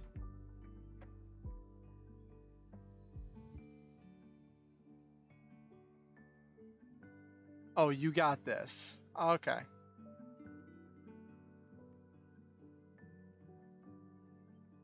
How was work, Okusen? I was just starting to wind down for the night.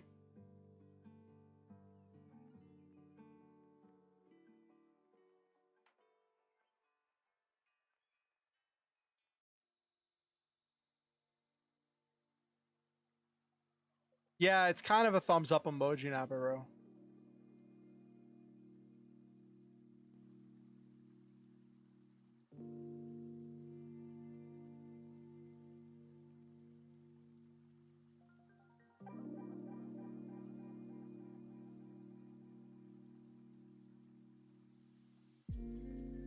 Oh no, Okusen, that sounds terrifying.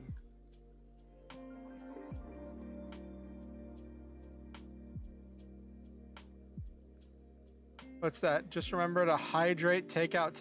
Yeah, hydrate, eat, all that good stuff. What? I just checked Twitter. Why is it 20 plus notifications?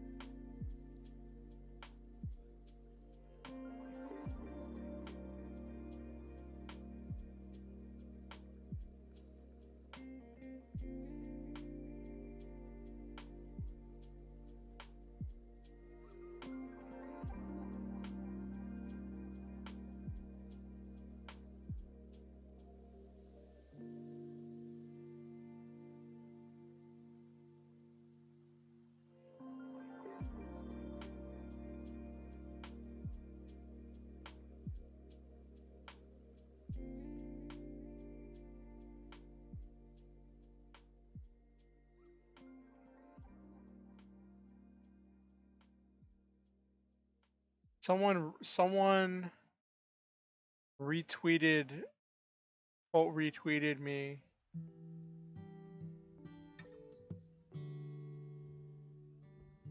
Some people retweeted. Apparently one of my things went not quite viral, but got noticed. Got a retweet, got a quote retweet, got 8 likes.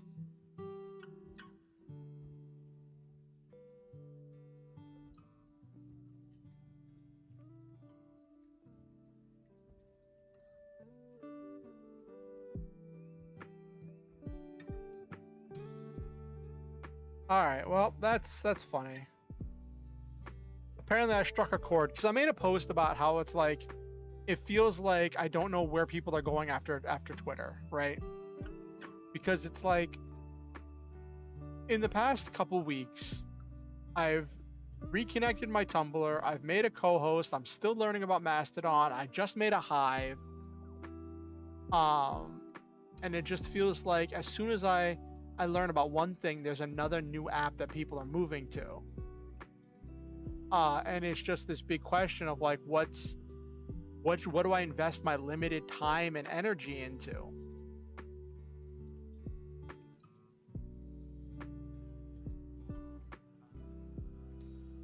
Oh goodness.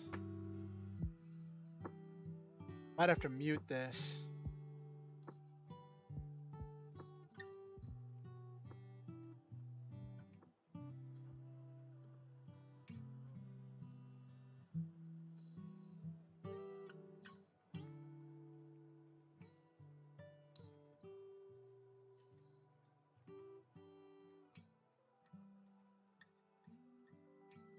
So how are the roads where you are, Nabaru? You said with the there's salt everywhere. Is it snowing where you are?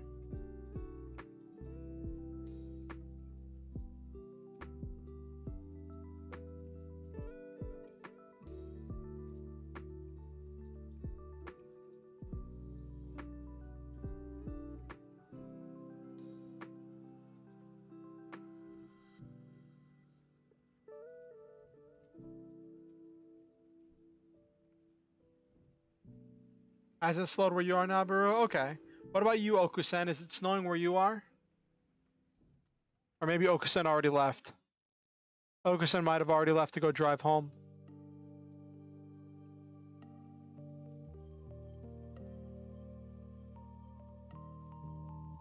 We had like flurries here the other day. The people freezing cold but no snow yet. Yeah, I know that feeling. The people I live with gave me a jacket today because I have a light jacket, but I don't have like a winter jacket, at least not with me. I have to get it out of storage, but that's gonna be a whole thing to dig it out of storage. And they were like, here, we have this spare jacket. You could take it. I'm like, are you sure you don't need it? And they're like, what part of you can take it do you not understand? I'm like, well, I'm just asking. Like, I'm just asking.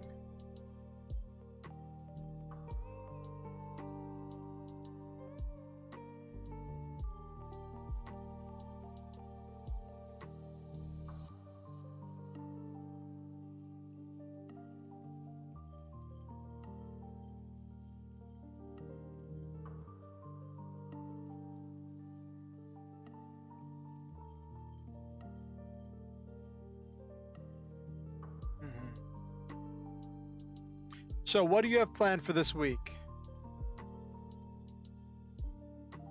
What do you have planned for this week, Nabaru? What goals do you have to work towards?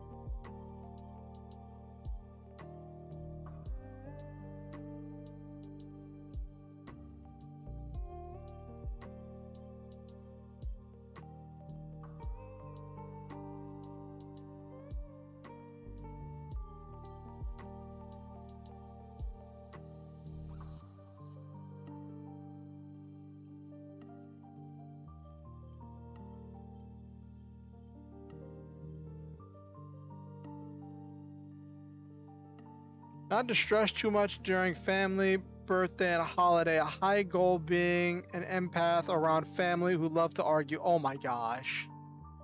Oh my gosh. I know that feeling. Like, okay, so there was a whole thing where they had to discipline my roommate's kid, like in order to, because I'm not gonna go into details, but she'd done something wrong, so they had to discipline her. And just being around emotional and angry people just which was just causing my PTSD to just react.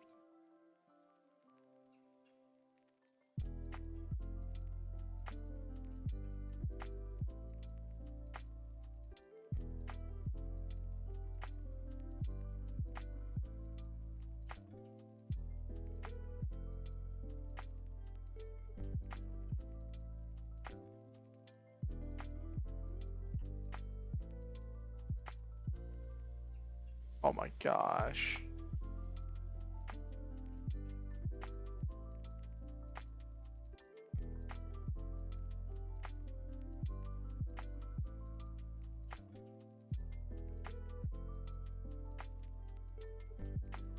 Oh my gosh, I just realized that like my complaining about social media has set off a whole conservative beehive.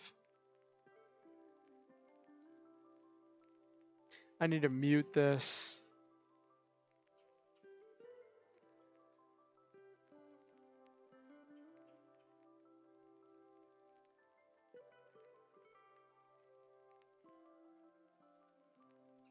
Try to be cheerful even if I gotta fake it, so to offset the stress, I don't stress.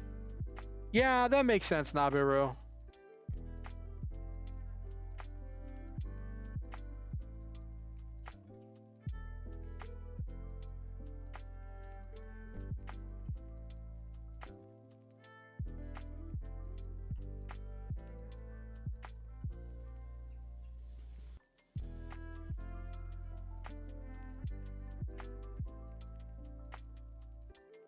Cool. Gonna mute that conversation because there's nothing good that's gonna come of it.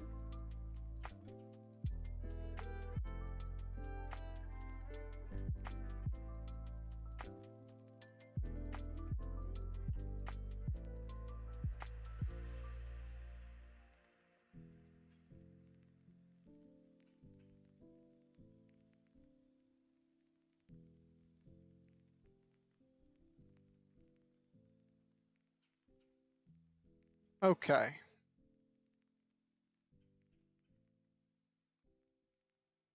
Make Yu-Gi-Oh decks, bug Silva, watch anime, all the usual fun online stuff. Yeah, I know that feeling. So I need to get some paperwork together for this housing application that I was working on today, so I can turn all of that in next week. I could turn it in tomorrow, but I don't know if I'm gonna have a ride, and I still have to schedule like a way to get there in order to turn that in. So that's gonna be a whole thing to try to get there and turn that in. And it's really frustrating because I can't mail it in. I really wish I could just like mail in this thing, but nope, I got to deliver it in person because I got to sign for it. So I want to get, my goal for this week is to get that paperwork together, to get a lot more words done on my lore novel.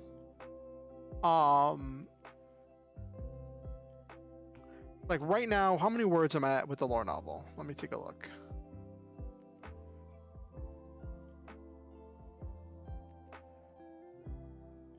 Word count is 14,000.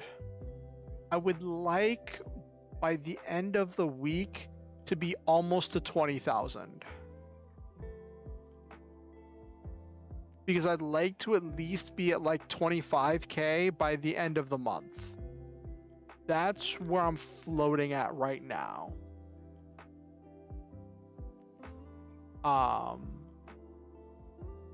So that's going to be exciting.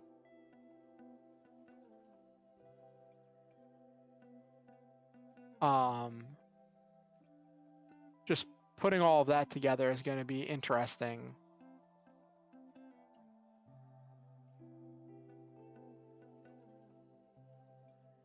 And I do want to try making time to do more stuff in the character creation course that I'm in, because we're just getting to the part that deals with character backstory, and that's an important step for me that I'm already in the middle of. So I think I'll be able to breeze a lot through this part, or it might have some good insights for me. I don't know.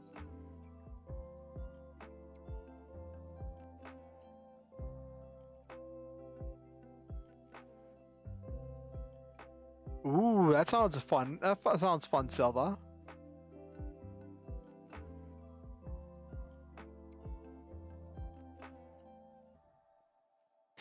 I keep seeing all these memes.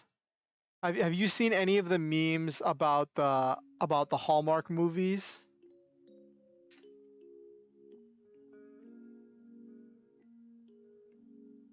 Have either of you seen any of the memes about Hallmark movies?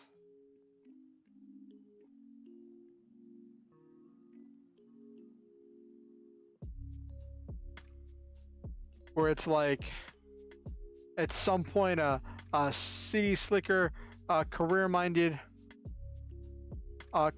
woman is going to go home to her small town thing for the holidays and get assigned some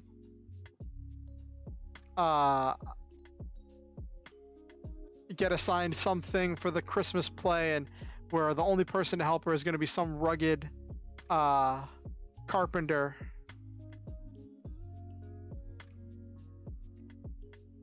Yeah. Say it with Hallmark. Yes. Pardon me.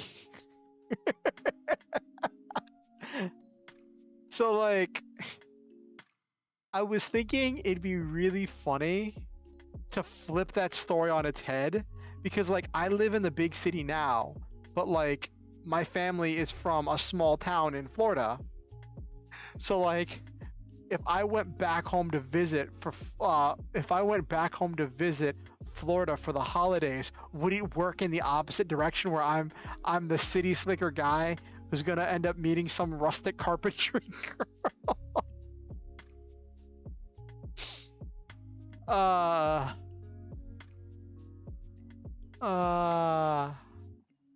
But no, my mom's getting her house redone, so there wouldn't even be anywhere for me to stay. But then it would also be completely derailing so many things in my life to just pack up and head over there.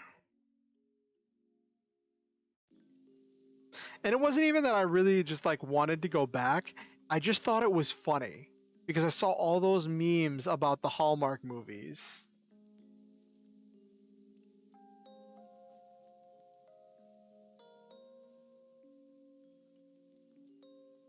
It's just, you see all the memes.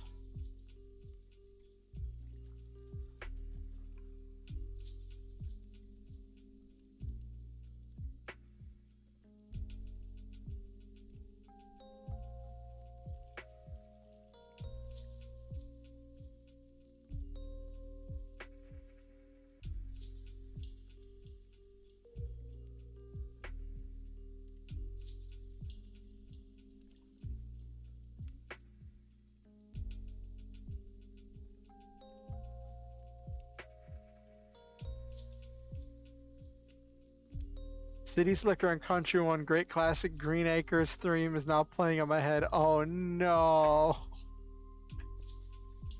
Oh no, Nabiru. Not the Green Acres theme.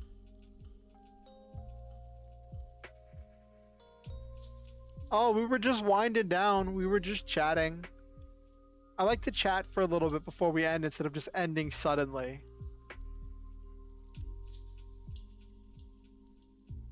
Is it snowing where you are, Okusen?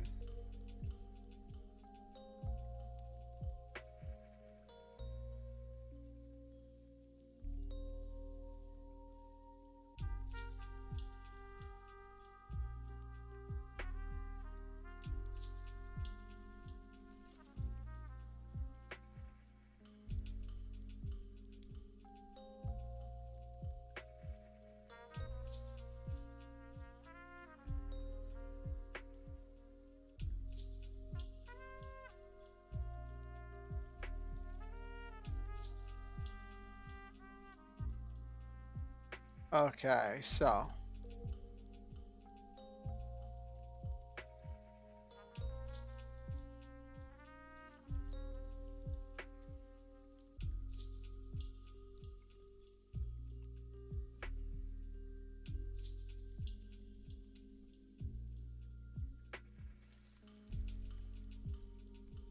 Not tonight, but it was the past few days exceedingly so. Oh no!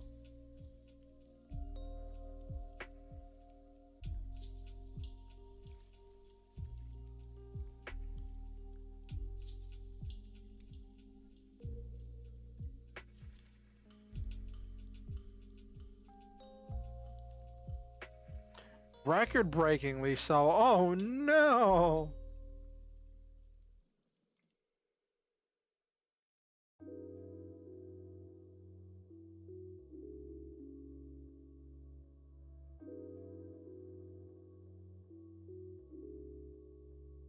When I see that kind of record-breaking snow, I kind of just want to curl up and go to sleep. Just want to curl up into a blanket. Curl up with like some mashed potatoes and gravy.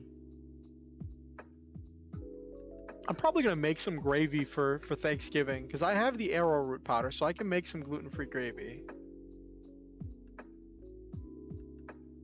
And I have the veggie. I have the veggie stuff, so I might make some.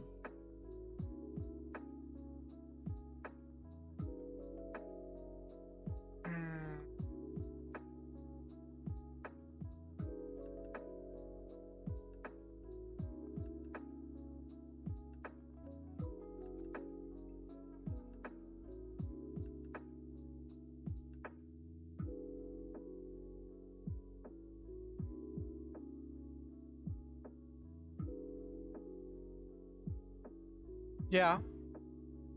I was worried because I didn't have flour, but then I remembered I have arrowroot powder. So I'll probably use that to make a gluten-free gravy.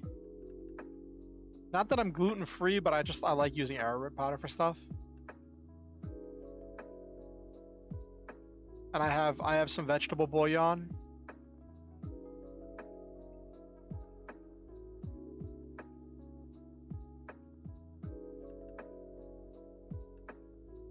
I do kind of wish I had some coconut oil to use, or some extra virgin olive oil to use with it. Just because my doctor says I need to use more coconut oil for things in order to get the good fats.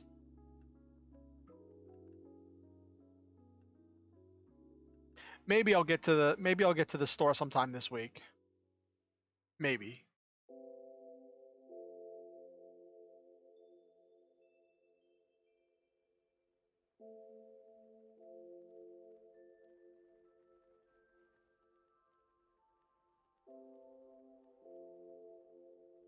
What about you? What are you expecting to eat for Thanksgiving, Okusen? Do you cook, or are you just going to be letting family members cook for you? Not that one is any better than the others, but I'm just curious. Seeing is, with Thursday being Thanksgiving, we probably won't see you on anime night.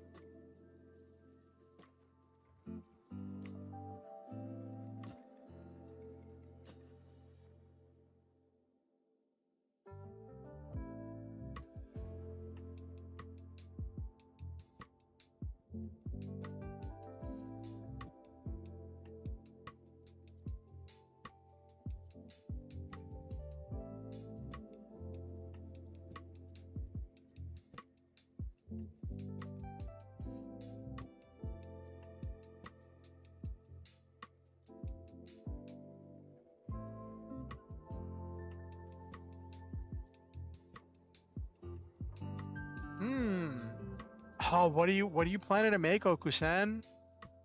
Do share. Yeah, I don't have to worry about the tryptophan.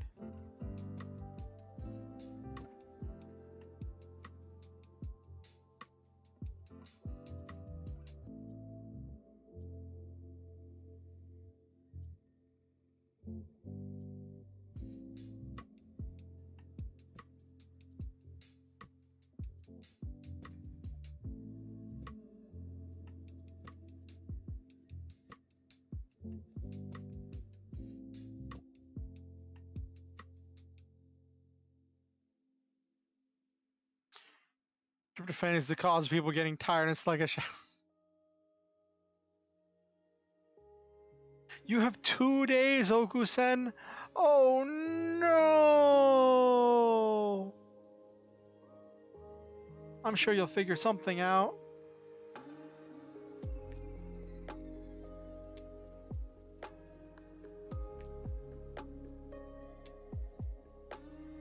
Ooh, that sounds delicious, Okusen. A nice sweet potato casserole. Do you put marshmallows on top of your sweet potato casserole? I miss marshmallows.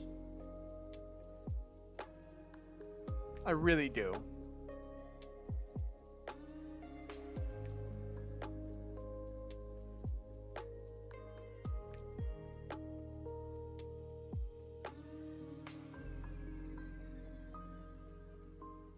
Marshmallows and pecans. Ooh. Ooh. That sounds delicious. Let me look up, are there vegan marshmallows?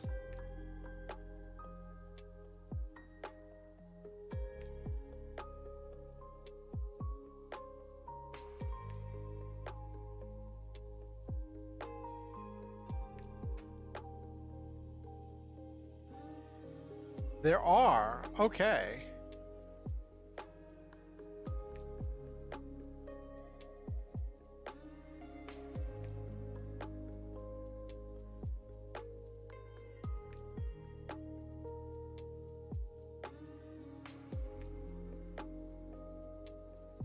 So, best vegan marshmallow brands ranked.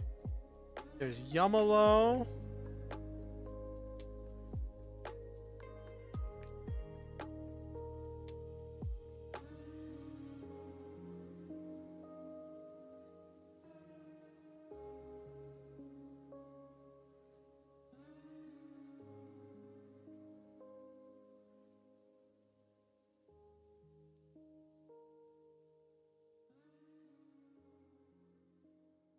Okay, there's Goodland Brands.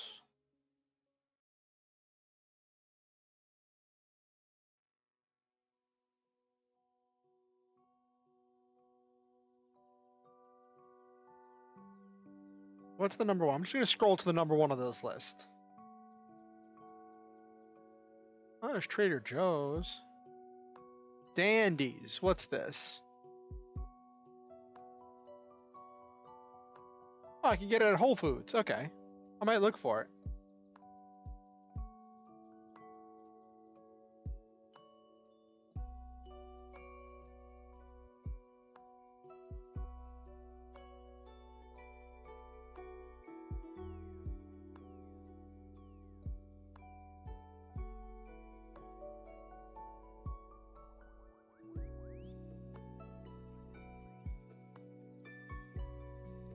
Okay.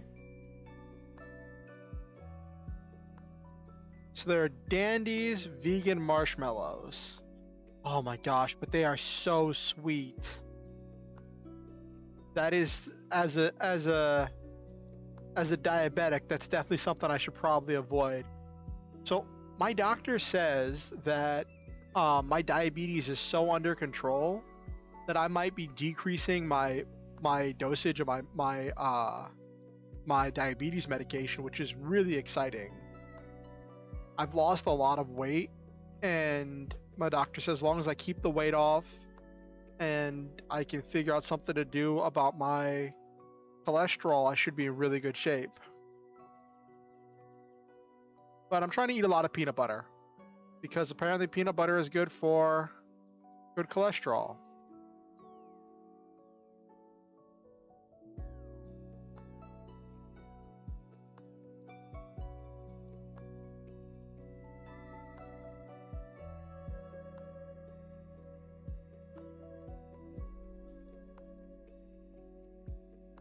You know what's in Cheerios? Do you know what's in Cheerios, Silva?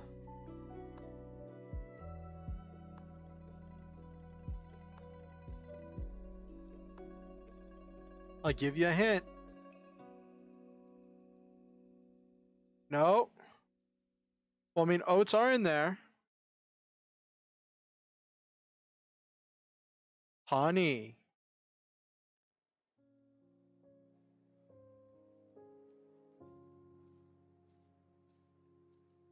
It's in the name, Honey Nut Cheerios.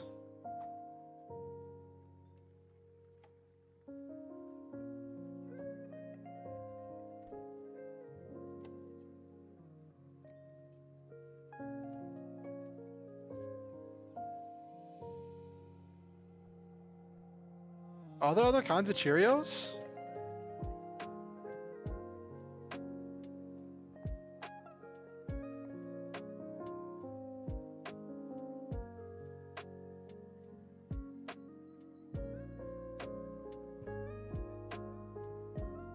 Oh, that's cool. So there are oat Cheerios. I didn't know that. I just Googled it. Apparently those are vegan. Okay. Oat Cheerios. Maybe I'll pick up some of those for a cereal.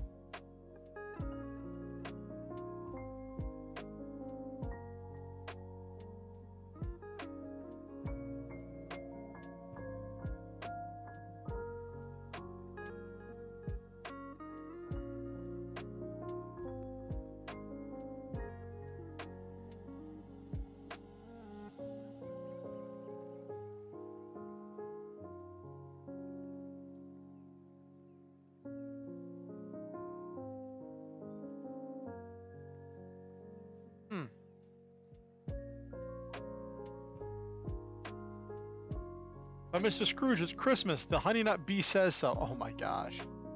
The Honey Nut Bee is chaff. Also, most Cheerios contain wool grease, which is basically the grease from a whatchamacallit, from a sheep's butt, fortified with vitamin D.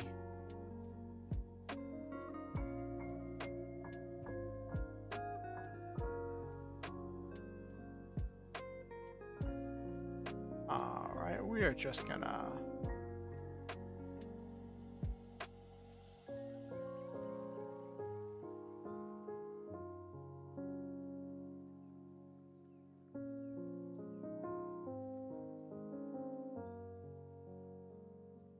Just gonna hide that, because I'm not dealing with that.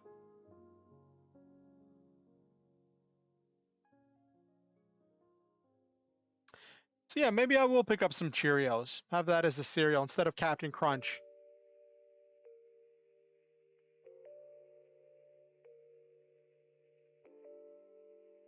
That's fair. That's fair, Nabaru.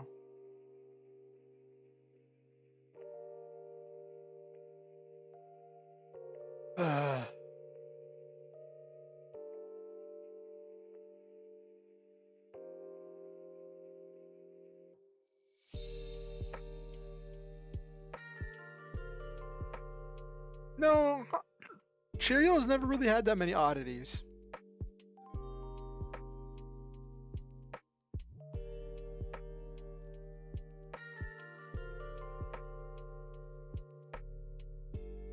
It really didn't.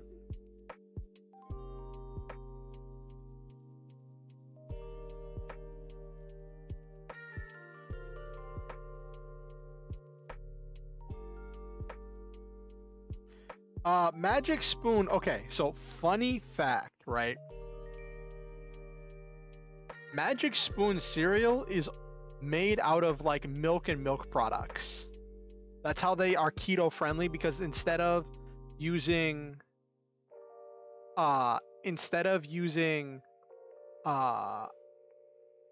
oats and grains and stuff, they use processed milk products in order to make a very protein-rich cereal. I saw one person who made a joke about eating Magic Spoon, that like they eat their Magic Spoon cereal with oat milk, so that way they're eating their cereal made of milk in their milk made of oats.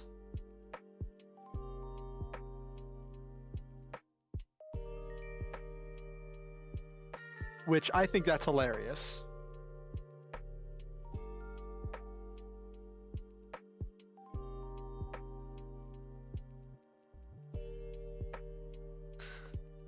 You want to do that just to have done it?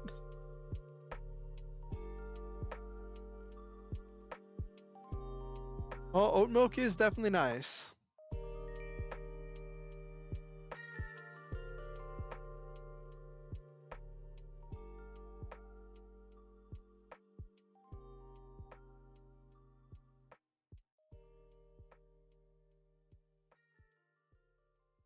Raisin Nut Bran. Oh, okay. It sounds familiar.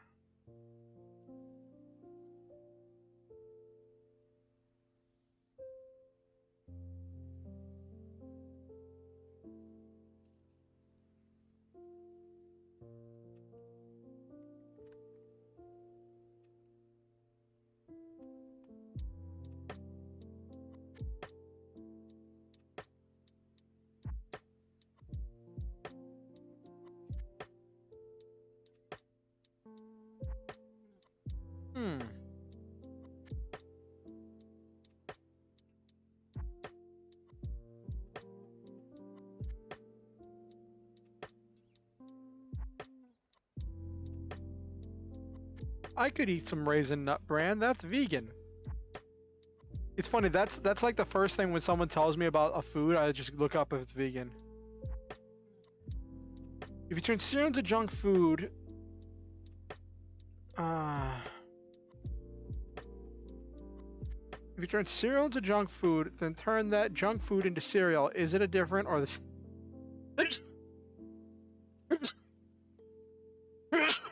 Ooh. Sorry about that. Ooh. Hope that wasn't too loud. Almonds, the flakes aren't too sweet. The raisins are delicious. I love the texture. Okay, that's cool, Okusen.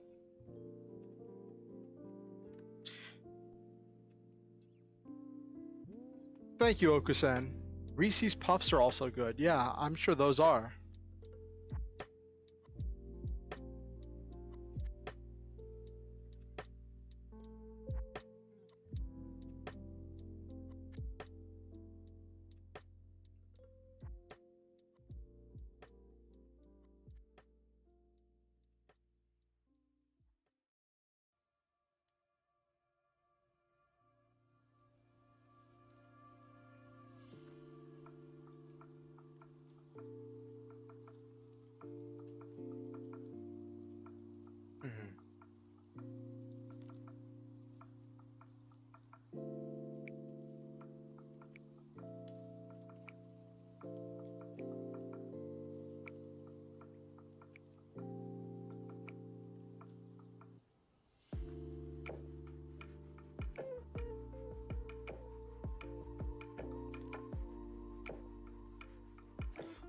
There's Rice Krispie Treat cereal.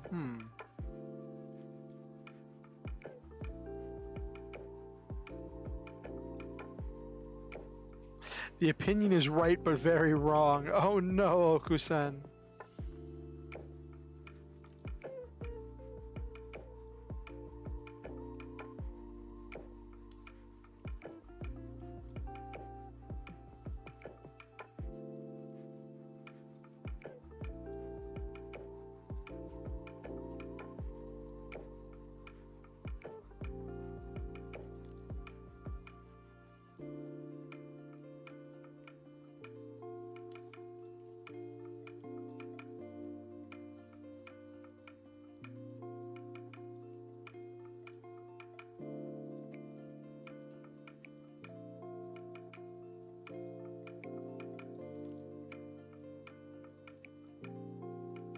Okay.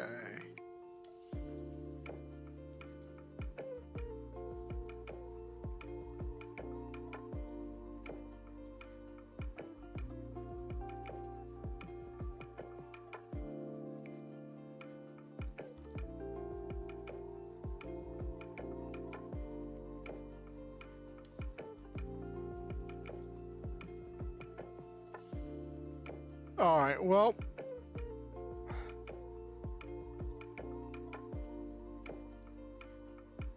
let's wind down for the night. As we were talking about some great cereals, now you got me thinking about cereals, and I'm wondering if I can make it to the store at some point before Thanksgiving. Maybe after. Pick me up some cereal. Yep, time for sleep. Let's wind down for the night. All right, we've been winding down. This was our chat to wind down.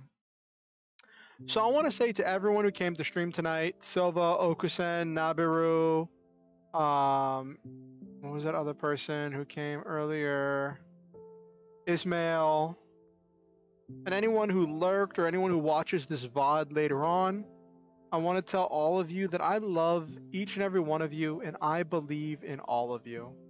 I think that you all are wonderful, unique, and outstanding. Each one of you brings a unique energy to everything you do that is something only you can do. I believe that you all make this world better just by being in it, and every single day I'm grateful to live in a world with you in it. Always remember the Star Hunter motto: shoot for the stars, have wonderful adventures, live your dreams, and always, always, always stop to enjoy the memes. Please be sure to like the stream. It helps with the algorithm with sharing it. If you have any suggestions or ideas about what I can do in the future, be sure to leave it in the comment. I may not follow all suggestions, but I do read all the comments that I can. If you want to be kept up to date with what I'm doing, be sure to subscribe and ding the notification bell to let you know whenever I go live or when I release any new content. And if you want to be kept up to date with what I'm doing outside of YouTube, you can follow my Discord. You can join my Discord or follow me on Twitter. I always get those two confused. But links to both of those are in the description below. Also know that you are never required to pay anything to be a part of this community, but if you ever feel the need or the inspiration to give some money to improve my life and improve the stream, there are links where you can do that in the description below as well. I hope you all have a wonderful night, and remember to I don't know what to say to remember. I want to say remember something, but I don't know what. Anyway, have a good night and have yourselves a happy Thanksgiving, everybody.